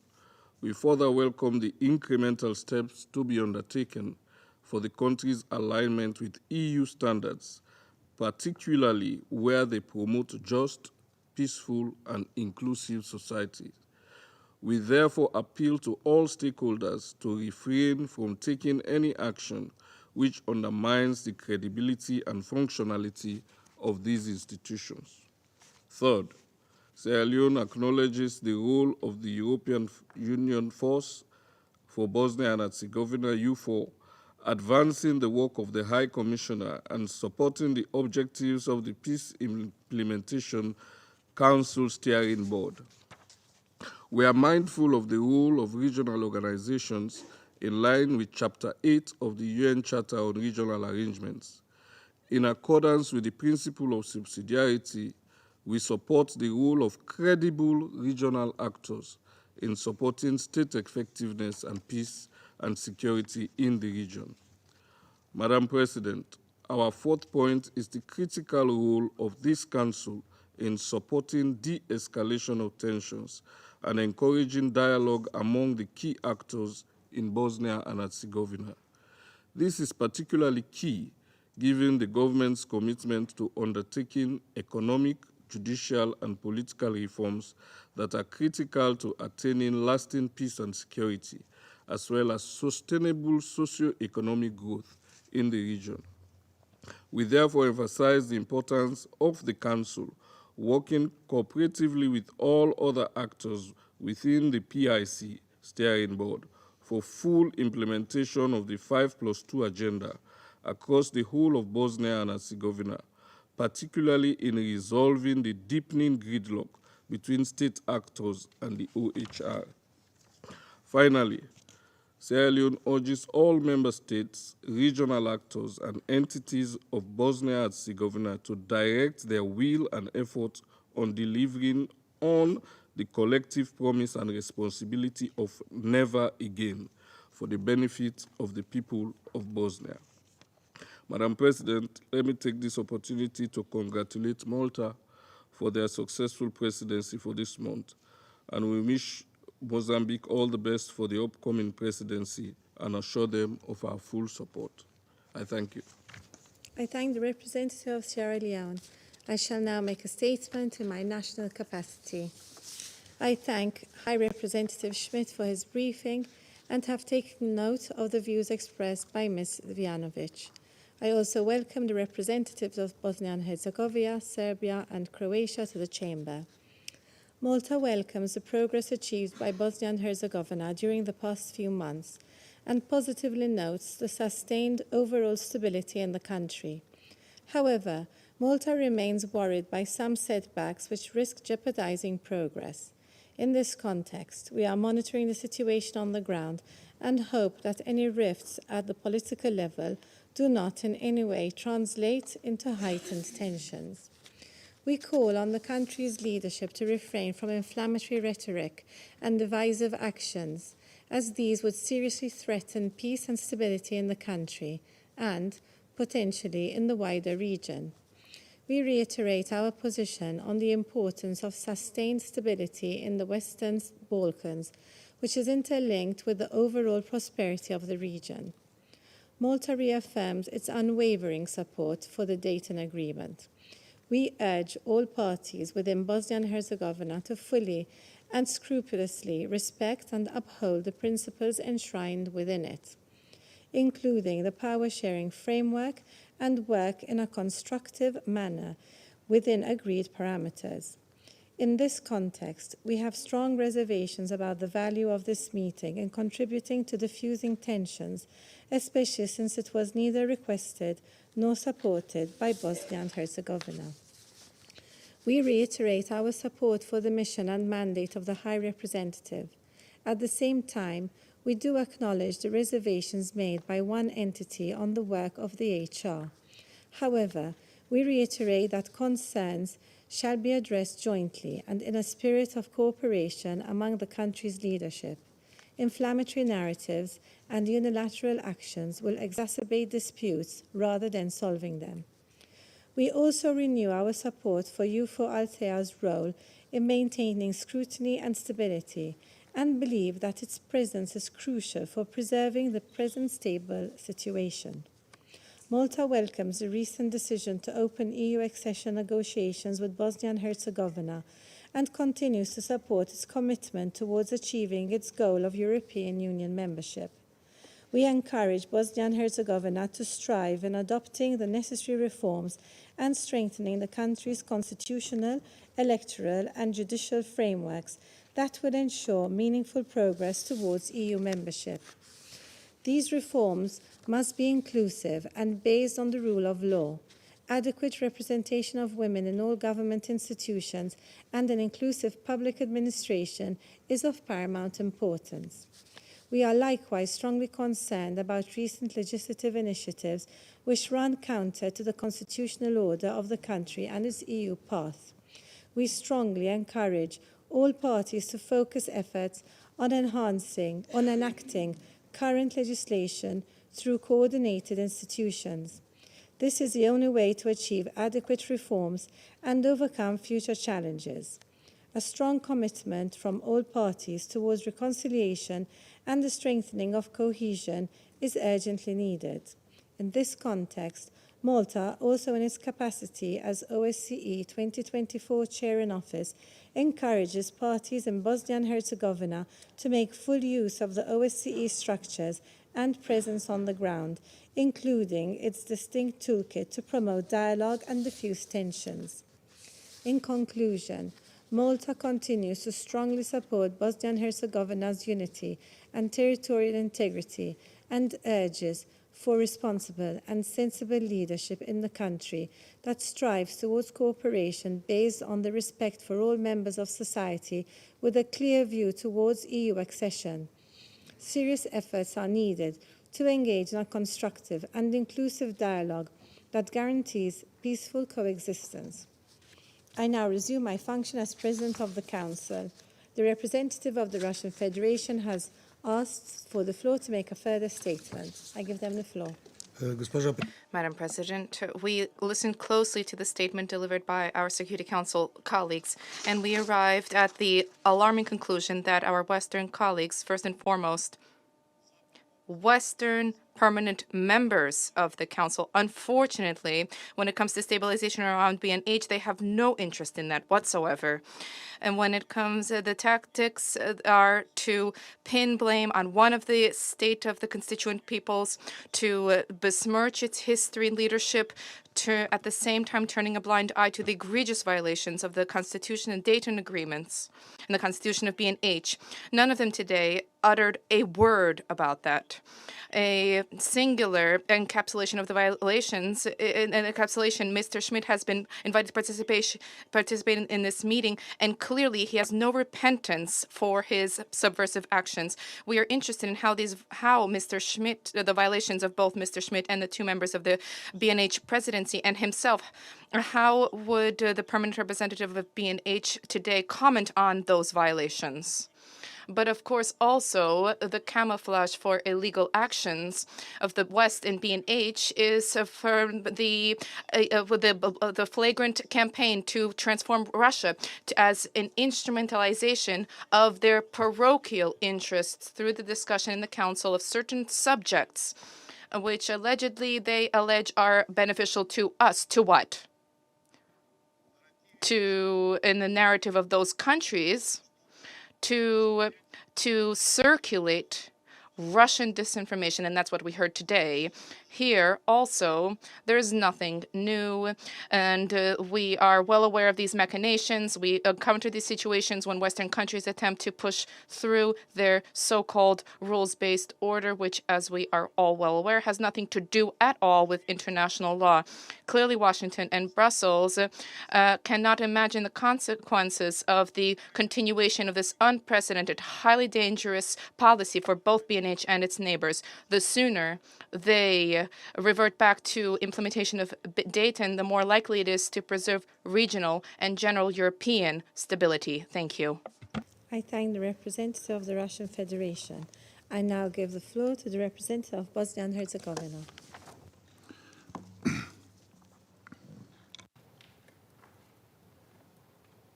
Madam President, thank you for giving me the floor. Respected colleagues, guests, allow me to congratulate you on the exceptional administration of the presidency for the month of April. You certainly had before you a fair share of challenging issues and far more urgent matters to address, so we regret that for the final day of your presidency you have before you, quite unnecessarily, a situation that merits no urgency whatsoever. In particular, given that the regular meeting on the situation in Bosnia and Herzegovina, as we heard, is already scheduled for May 15.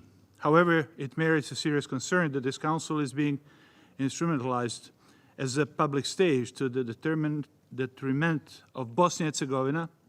It has nothing to do with the concerns over the situation in Bosnia and Herzegovina, but with the abusing one's power in the Council to perpetuate a one-sided and dangerous narrative. The Russian Federation repeatedly demonstrated its concerns with one part of Bosnia and Herzegovina alone. Let me recall the words of the Russian permanent representatives from May last year. Quote, Dayton's multi-ethnic vision for the country is in danger. The Western country's classic neo-colonial Western approach in Bosnia and Herzegovina possesses a real threat to the implementation of the peace agreement. Worse, it is undermining the very foundations of Bosnia and Herzegovina's statehood and violating the fundamental rights of its constituent people, thereby ratcheting up the tensions yet again. End of the quote. Now you have the opportunity to explain how today's meeting upholds a multi-ethnic version of the country if we are, under the pretense of urgency, listening to a private person from an administrative unit of Bosnia and Herzegovina speak about the situation in Bosnia and Herzegovina. How is this in conformity and in support of Dayton Peace Accord? How is this not a violation of rights at least two constituent peoples, if not all three, and others, as well as citizens of Bosnia and Herzegovina that exist as the citizens? In fact, determined the Constitution of Bosnia and Herzegovina annexed to the Dayton Peace Agreement. Citizens as well determined it. If anyone, you uncertainly stir up tensions. Let me be more precise. Just for the record, according to the Peace Accord and the Constitution, for the record to be precise, name is no joint state B&H, as we heard so many times today, but state of Bosnia and Herzegovina. Name of one of two entities is Republic Srpska, as it is stated in Dayton. First, the very fact that you have circulated a letter from the member of the President of Bosnia and Herzegovina from Republika Srpska, fully aware that by circulating this letter as a pretext for this meeting, both you and the member of the Presidency of Bosnia and Herzegovina violate the Dayton Peace Agreement, speaks of, to say in lightly, your partiality. Absent a clear request from the head of state, in this case, the chairman of the Presidency of Bosnia and Herzegovina, or communicating of the United Nations Security Council mandate mission, EUFOR, Althea, on the ground, supporting urgent actions from the Council, you have restored procedural misuse of this Council provisional rules of procedure. In doing so, you also further degraded the institutions of the Presidency of Bosnia and Herzegovina. While the Constitution of Bosnia and Herzegovina legally establishes that the state of Bosnia and Herzegovina shall consist of two entities, the Federation of Bosnia and Herzegovina and the Republika Srpska, it does not leave room for so-called sovereignty of the entities in accordance with international law, and entities' powers are in no way an expression of statehood, but are derived from the allocation of powers through the Constitution of Bosnia and Herzegovina. This is also the position of the Constitutional Court of Bosnia and Herzegovina, whose decisions are final and binding. Therefore, expressing the standpoint of administrative territorial unity in Bosnia and Herzegovina instead of the official state positions, as the case here with the letter in question, has no legal foundation and again is in violation of relevant provisions of the Dayton Peace Agreement. Let me illustrate some elements of ignorance related to constitutional setting contained in the Russian Federation transmitted letter that initiated this meeting from the member of the Presidency of Bosnia and Herzegovina from Republika Srpska. It starts by incorrectly describing, I quote, the competencies of, as it says, BIH, or Bosnia and Herzegovina, institution is only 6 areas. I continue, quote, when you count them, you see that there's a list of only 5 of them. However, we do not recognize neither 5 or 6 competences, because Article 3 says responsibilities of the relationships between institutions of Bosnia and Herzegovina and entities in paragraph 1 says clearly, responsibilities of the institutions of Bosnia and Herzegovina are listed precisely one after another, line after line, as competencies of Bosnia and Herzegovina institutions in 10 areas. Now, note 5, note 6. Same article in paragraph 5 say additional responsibilities, which is very important. In line with A, defines that, I quote, Bosnia and Herzegovina shall assume responsibility for such other matters as are agreed by entities provided in Annex 5 through 8 of General Framework Agreement or are necessary to preserve the sovereignty, territorial integrity, political independence, and international personality of Bosnia and Herzegovina in accordance with the vision of responsibility between the institutions of Bosnia and Herzegovina. Additional institutions may be established as necessary to carry out such responsibilities. Just to list these institutions established in the last 2 decades is very long, and they are part of our constitutional setting. To name just few as illustration, Armed Forces of Bosnia and Herzegovina, Court of Bosnia and Herzegovina, Indirect Taxing System of Bosnia and Herzegovina, Prosecutor of Bosnia and Herzegovina, Border Service, Intelligence and Security Agents of Bosnia and Herzegovina, and so on and so on. Anyway, furthermore, the United Nations Charter provides that member states addresses the organs and bodies of the United Nations, and those are always states, not the administrative territorial units. Continuously trying to introduce this practice related to the situation in Bosnia and Herzegovina is direct attack on sovereignty, territorial integrity, and political independence of Bosnia and Herzegovina. The independent, sovereign, and integral state of Bosnia and Herzegovina is subject to international law, and the creation and implementation of foreign policy is not under the competences of the entities. Madam President, second, I will concede that Bosnia and Herzegovina has been confronting several critical challenges for the past few years, but predominantly through the course of action repeatedly undertaken by the government of Republika Srpska. It represents an unprecedented attack against the General Framework Agreement for Peace in Bosnia and Herzegovina. The authorities of Republika Srpska have taken continuous action that undermine the constitutional order and state institutions, increase inter-ethnic tensions through divisive and inflammatory rhetoric, and limit freedom of assembly and expression, which contributed to increased political and ethnic tensions throughout the country. The ruling coalition in Republika Srpska started to implement steps creating the preconditions for potential future secession of Republika Srpska from Bosnia and Herzegovina, which were outlined in a joint statement signed by ruling parties of Republika Srpska on April 24 this year, outlining a series of steps which can create the preconditions for future secession. The most recent adoption to the proposal of election law that was already mentioned by High Representative of Republika Srpska, where Bosnia and Herzegovina state competencies in the field of elections in the Assembly of Republika Srpska are assigned to the entity. But more importantly, the attack of the government of Republika Srpska currently targets two civilian institutions in Bosnia and Herzegovina defined by Dayton Peace Accord: the Office of High Representative and the Constitutional Court of Bosnia and Herzegovina, that both have the mandate and means to prevent secessionism as defined precisely in Dayton Peace Accord. Until we change our constitution in directions of modern European full functioning state, these institutions will remain as a guarantor of peace accord. Here I wish to note the following. From the text of Annex 10, it is clear that the appointment is not made by Security Council. Throughout, it must be consistent with relevant institutions. The Peace Implementation Council steering board practically clearly demonstrates that High Representative is appointed to the position upon designation by the Peace Implementation Council steering board, and that this practice is consistent with UN Security Resolution, beginning with Resolution 1031 from 1995 or 15 from December 95. As of the Constitutional Court, Republika Srpska effort to limit jurisdiction of the Bosnia and Herzegovina Constitutional Court to only one part of the country, unlawful attempts to change the constitutional order of Bosnia and Herzegovina, and are irresponsible to say at least. Calling upon the judges representing the Serbs in the Bosnia and Herzegovina Constitutional Court to present their resignations to their positions represents an unfortunately dangerous attempt to recreate the anti-constitutional method used by ICTY convicted for genocide war criminal Radovan Karadzic in 1992. Unfortunately, after many years of denying the verdict of United Nations courts on a genocide committed against the Bosniak and publicly glorifying the convicted war criminals, which go against all civilizational values, authorities in RS now starting to apply the methods used by war criminals in demolishing the state and constitutional order of Bosnia and Herzegovina.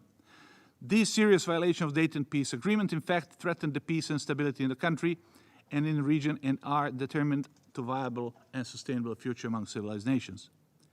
I will no longer comment on this part of the letter that initiated today's debate, since we'll be more time to have an in-depth discussion on May 15, when you will have before you a report of High Representative with the presence of Chairman of the Presidency of Bosnia and Herzegovina, Dr. Denis Bečirović. This brings me to my third point and last point, and the real reason for this unprecedented abuse of this body. Draft resolution on the International Day of Reflection and Commemoration of the 1995 Genocide Srebrenica. The sole purpose of this meeting by initiators is to put pressure on co-sponsors of the resolution to withdraw the text, as required yesterday, in a letter from Permanent Mission of Republic of Serbia to United Nations. It omits to say that, however, in 2 rounds of consultations, Serbia did not submit a single word or substantive comments, nor did it propose an amendments. As I was told in one of the discussions that I had with one of their representatives, also representative of representatives, he said, we can engage on the text only after removing one word: genocide. The culture of remembering the victims of the genocide in Srebrenica is not and must not be a culture of denial, but culture of memory. So the genocide is never repeated to anyone. Bosnia and Herzegovina has been full member of the United Nations since independence, together with Slovenia and Croatia, the very same day. Is not and must not be the and it is our obligation to respect and implement legally binding judgments of United Nations permanent courts and ad hoc tribunals. In Article 9 of Dayton Peace Agreement, the parties, Bosnia and Herzegovina, Croatia, Yugoslavia, later Serbia and Montenegro, undertook obligations to respect and cooperate, I quote, in investigation and prosecution of war criminals and other violations of international humanitarian law, end of quote. Let me be very clear. The presidency of Bosnia and Herzegovina, with or without consensus, or anyone else, minister, ambassador of Bosnia and Herzegovina, cannot engage in discussion on Srebrenica that outright deny genocide committed there, nor has the authority to question or should be above the final proclamations of the judicial institutions of these organizations, United Nations. One such action would need to be preceded by amendment to Dayton Peace Agreement, amendment to the Constitution, and finally the Criminal Code of Bosnia and Herzegovina, which prohibits public approval, denial, or justification of the crime of genocide. Therefore, any action contrary to the Criminal Code of Bosnia and Herzegovina is a criminal offense in my country. As an example, just yesterday, the State Court of Bosnia and Herzegovina confirmed charges by a state prosecutor on this ground against one individual who in July last year, during the funeral and commemoration in Srebrenica, openly engaged in activities that constitute hate speech and genocide denial related to ICTY and the Court of Bosnia and Herzegovina genocide verdicts. The suggestion by Serbia that we need to aim an agreement at the level of the region on Srebrenica is also something that we cannot understand, given the declaration adopted in 2010 in Parliament of Serbia, and I quote, "The National Assembly of the Republic of Serbia strongly condemns the crime committed against Bosnian population in Srebrenica in July 1995, in the manner determined by the judgment of International Court of Justice," end of quote. Madam President, the genocide that was committed in Srebrenica is not a matter of opinion, but historical and judicial fact confirmed by the judgments of International Court of Justice and the International Criminal Tribunal for former Yugoslavia. By these final judgments of the highest UN judicial institutions, it has been confirmed that genocide was committed against Bosniak in the UN safe area of Srebrenica. These are judicial rulings that cannot be erased from the history of mankind or be debated internally, regionally, or globally. These judgments are the unique and specific rationality for establishing the International Day and focusing the resolution on Srebrenica alone and what transpired in 1995. The continued narrative that diminishes and underrates the genocide in Srebrenica enables the very destructive force aimed against my country and our people. It incites into ethnic tensions that undermine a genuine attempt at reconciliation in the country and region. It is precisely the reason why Balkan continued to be a volatile region and why Bosnia and Herzegovina could not overcome the consequences of the conflicts in the 90s. I yet again wish to denounce that narrative that the resolution is a controversial issue that should not only be subject to discussion and negotiations in my country and in the region, but also threatens the peace and stability in both instances. Contrary to the narrative that is being promoted in opposition to resolution, allow me to emphasize the fundamental goal of the resolution, to build sustainable peace and encourage the process of justice, truth, and trust in Bosnia and Herzegovina and Western Balkan region. And here I most profoundly agree with our neighbors, the Republic of Serbia, when saying that we need discussions on this issue. Yes, we are more than open to discussions. We only need to discuss how to implement judgments of the ICTY and ICJ, how to come to terms with the past, and how to build a better future together. Institutional protection of the legacy and jurisprudence of the ICTY and ICJ simultaneously protects civilizational values and the very fundamental principles on which we, the United Nations, rest, but also stands as warning that impunity for the grave crime will not be allowed. The process of reconciliation must consist of the overall recovery of society and confronting the past, not least through the recognition of genocide and crimes, recognition of victims and punishment of criminals, but with a focus on an outcome that will promote peace and justice. We therefore welcome a constructive approach by Serbia towards that goal. However, for 30 years we have been confronted with denial that acts of genocide, crime against humanity, and war crimes were committed during an armed conflict, where individuals and public authorities openly questioned the legitimacy of judgment issued by ICTY and courts of Bosnia and Herzegovina, and where individuals and public authorities honor or glorify convicted war crimes. Instead of recognizing it is one of the village chapters of Europe's contemporary history and working towards reconciliation, many prominent politicians and public figures in Bosnia and Herzegovina and in Serbia are fanning the flame of nationalism and willfully sowing the seeds of hate. Many have failed to understand that historical lessons of Nuremberg are completely miss the point of the ICTY and its work. I especially want to underline that the resolution of the genocide in Srebrenica is not a threat to Serbian people, but to individuals with names, in particular, 8 judgments of ICTY that contain guilty verdicts for the crime of genocide committed at Srebrenica in '95. There are no genocidal nations. There are only criminals who are responsible for genocide. Madam President, denial is the final stage of the genocide itself that is lasts throughout and always follows genocide. It is a form of discreditation of the dead, violation of one of the most basic human norms. It brutalizes us and facilitates the repetition of atrocity. It is the kind of society we wish to leave to our children, where genocide denial can only lead to its repetition. By denying the genocide, I call everyone in this room, in and around Srebrenica, as well as by glorifying legally convicted war criminals, the surviving witnesses of the genocide are exposed to attacks on their dignity every day. It dehumanizes the survivors and the victims and ribs them both in recognition and justice. It hampers the fight against impunity for war crimes and eventually the possibility of reconciliation. The culture of remembering the victims in genocide Srebrenica must not be a culture of denial, but culture of memory, so that genocide is never repeated again.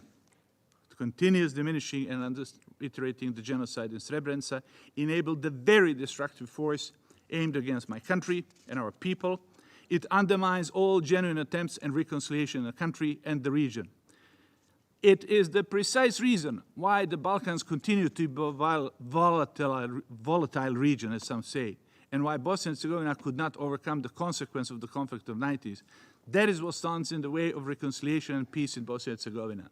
Genocide denial, in fact, seeds discord and mistrust among people, and thus increases the chance of conflicts in society and among countries. And if it continues unabated, genocide denial will continue to create fertile soil for some future genocides. Protecting the truth from deniers and serving justice for the victims of Srebrenica genocide is the best bet to prevent genocide from occurring again. The United Nations has acknowledged the mistakes toward Bosnia and Herzegovina. United Nations Secretary General Kofi Annan noted the guilt of the international community by saying that, I quote, and I finish with this, Srebrenica represented the greatest disgrace in the history of the United Nations. Mistakes committed can no longer be corrected, but we have an obligation to stop the new ones together. If the United Nations made those mistakes in '95, then we should not make them in 2024 again, because of never again. I thank you. I thank the representative of Bosnia and Herzegovina. I now pass the floor to the representative of Serbia, His Excellency Mr. Marko Đurić, Special Envoy of the President. Esteemed Madam President, ladies and gentlemen, Your Excellencies, dear guests, it is my distinct honor to address you on behalf of the Republic of Serbia. I'm addressing you today as my country stands to protect the Dayton Peace Agreement, stands to protect peace and stability in the Balkans region, but also stands to protect the memory and the dignity of more than 100,000 victims of the bloody civil war in Bosnia and Herzegovina. All of these victims, regardless of their nationality, race, or religion, deserve equal justice, deserve equal treatment, and deserve equal remembrance and respect in front of the international community. My country has continuously and persistently supported the territorial integrity of Bosnia and Herzegovina, as well as the integrity and the competencies of both Republika Srpska and the Federation of Bosnia and Herzegovina. At the same time, I want to speak out in defense of future generations who deserve so much better than being forced to man ideological or real trenches dug out for them by failures from previous generations, and who also deserve so much better than living in a system in which hatred and intolerance are being perpetuated ad nauseum and forcefully instilled in them. In the light of all of the bitterness that has filled this chamber again, I feel compelled to bow my head equally and unequivocally on behalf of the country I represent to all of the victims of the war in Bosnia and Herzegovina, regardless of their ethnicity, race, or religion. Now, having done so, I want to ask all those who proposed the untimely and uncoordinated draft resolution on Srebrenica to reflect deeply once again on their divisive initiative. The very fact that this resolution launched without consensus within Bosnia and Herzegovina, as we have heard from Her Excellency Željka Cvijanović, and in clear and blatant violation of its constitutional order, has, instead of reconciliation, caused the convening of an emergency Security Council session, should be sufficient for its initiators to withdraw the proposed text and go back to the drawing board. Madam President, esteemed colleagues, when assessing the extent of the possible threat posed by opening of unhealed wounds in this manner, let us recall that 35 years ago, one of the main triggers for the bloody breakup of the former Yugoslavia was the fact that irresponsible political leaders on all three sides, mere months before the first victims fell, started digging out bodies of victims from the Second World War, which at the time had happened 50 years before. The war in Bosnia and Herzegovina ended 29 years ago, but the degree of ethnic tensions already ignited within Bosnia and Herzegovina because of by the proposed resolution and due to the lack of both a transparent and inclusive drafting process and the balanced and mutually acceptable content is wreaking havoc in the country and amongst peoples that have suffered so much. All of this, in addition to the division it has created within the international community on a matter that should be both uniting and universally upheld.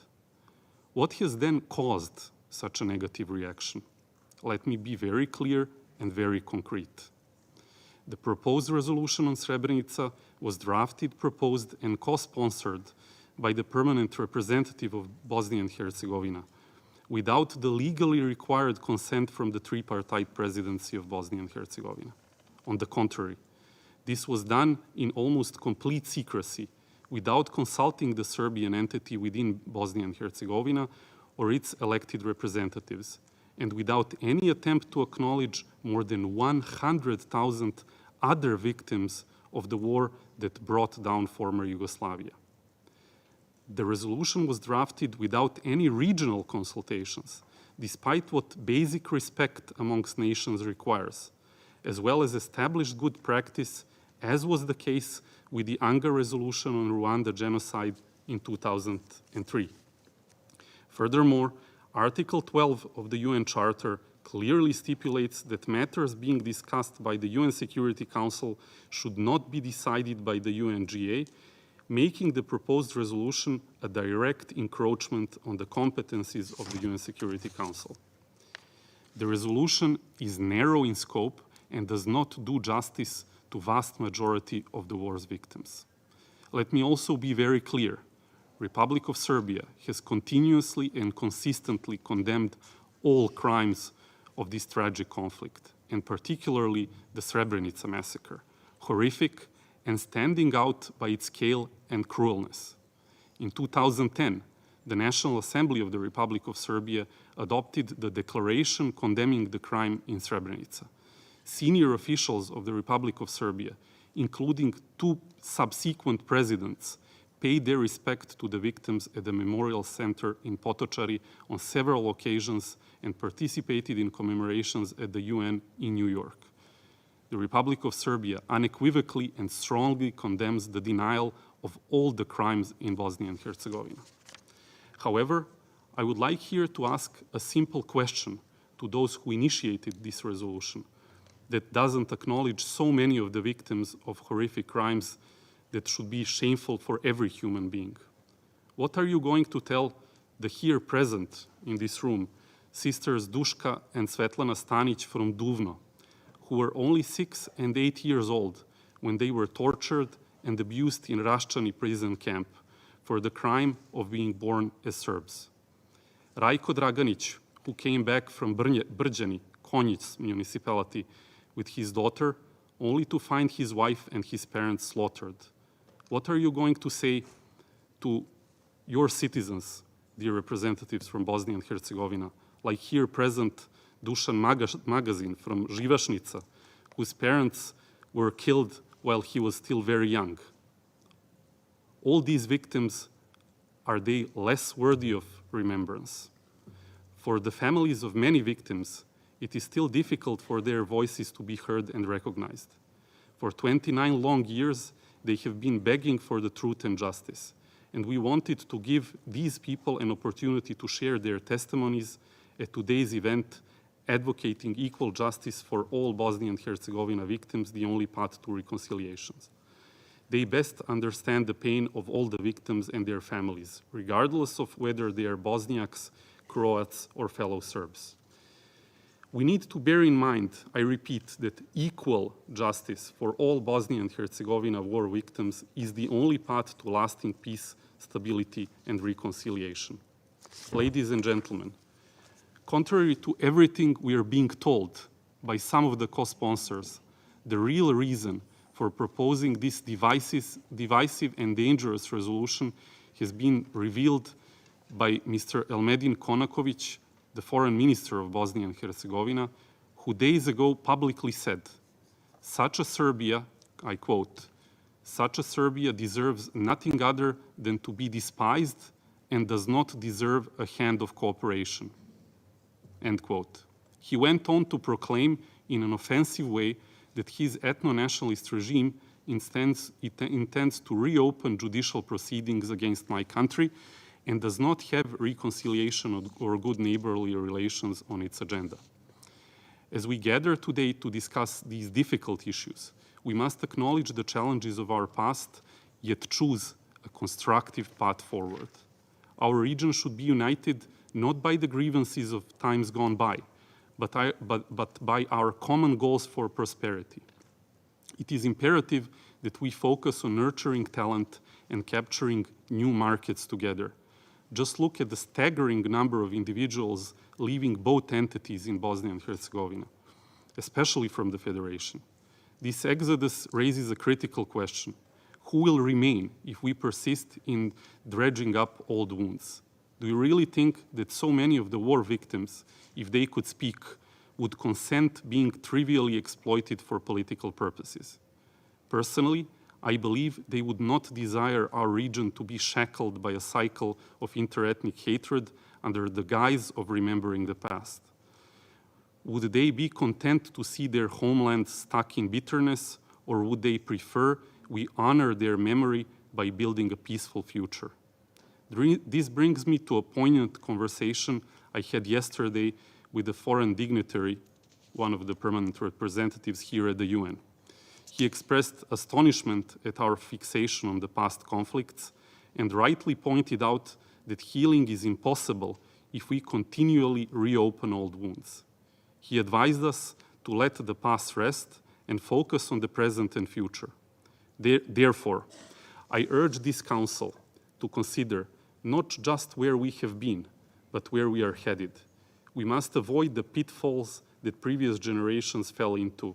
Let us not sow seeds of discord that could sprout in future generations. The war in former Yugoslavia began by exploiting long-standing grievances. This must not be our legacy.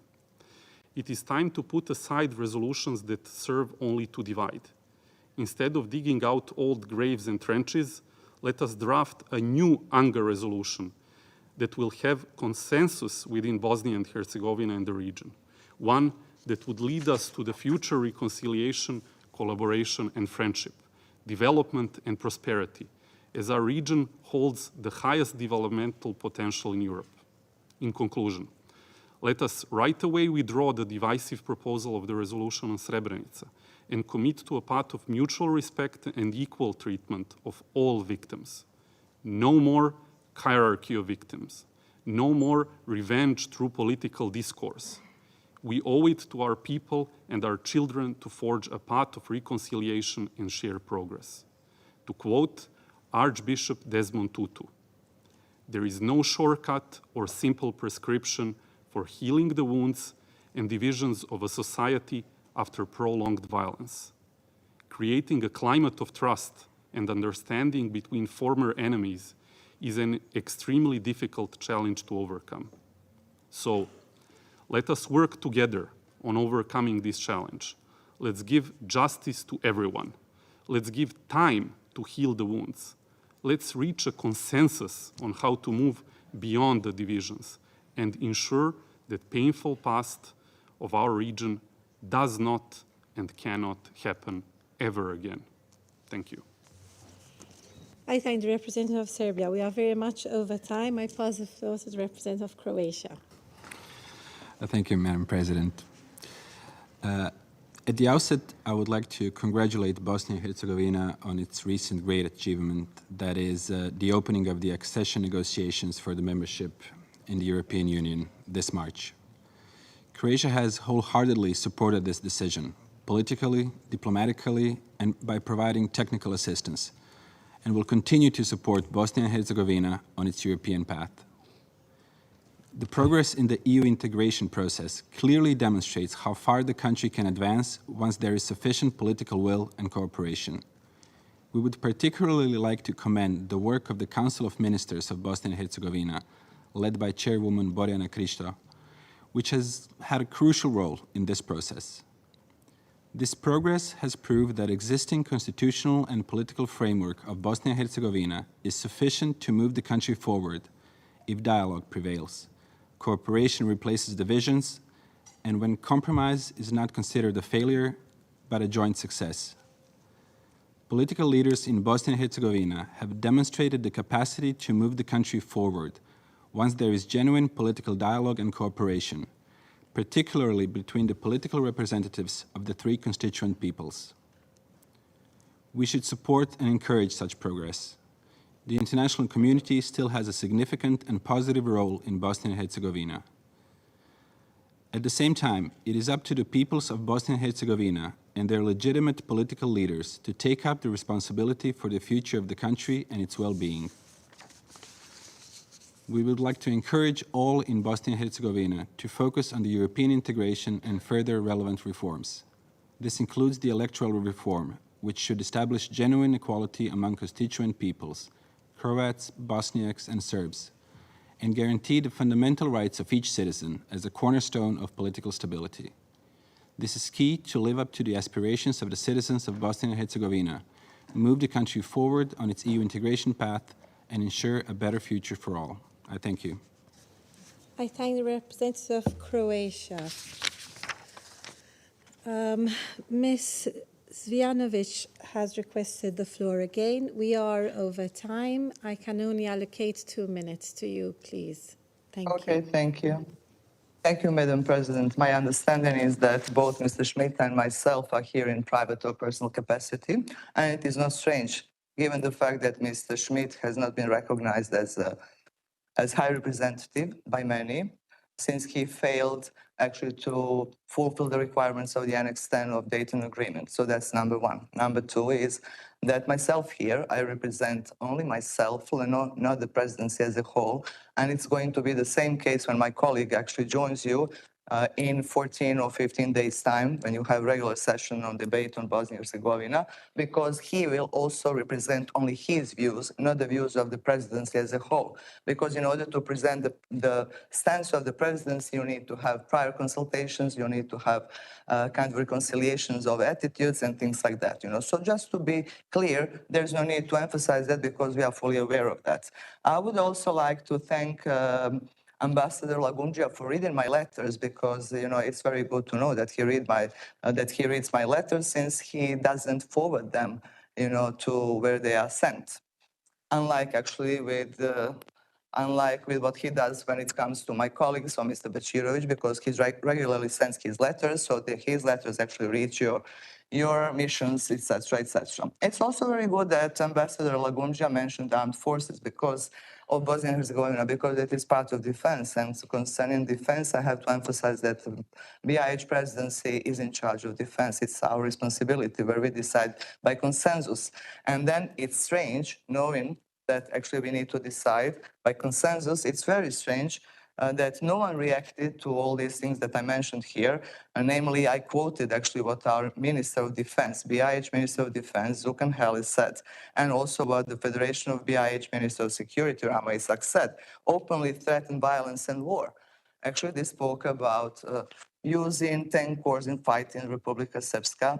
They actually mentioned their ideas that they are going to establish special camps, that they are going to introduce reserve force, weapons training and things like that in our schools. All these things cannot happen, without prior consultations and prior approval of BiH presidency. So this is something I need to emphasize, and I'm very sorry to hear that Mr. Schmidt, for instance, didn't comment about this. I'm also very sad, actually, to hear that people here, or representatives of governments, actually mention only Republika Srpska, mention Milorad Dodik. For instance, I was listening carefully what I will French need you to ambassador wrap stated. up, please.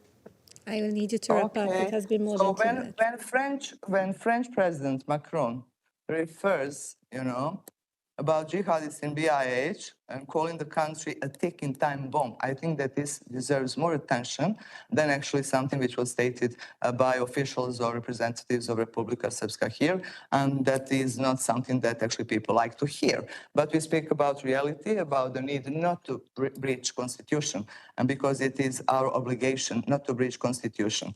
So, okay, there are many other things I would like to mention, but I understand that it's a very short time, like, 2 minutes.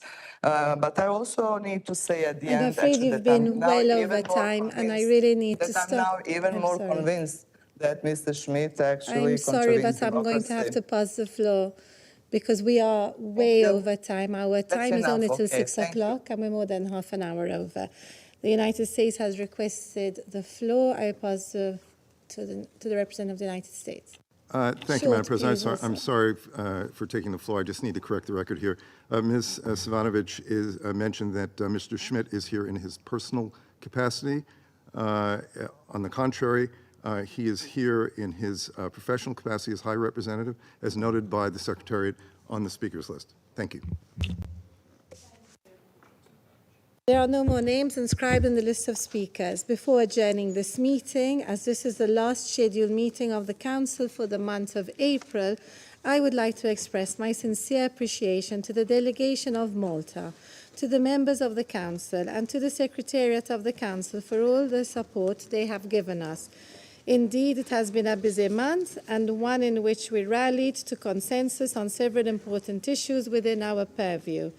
We could not have done it alone, and without the hard work, support, and positive contributions of every delegation and the representatives of the Secretariat, including the technical support team, conference service officers, interpreters, verbatim reporters, and security staff.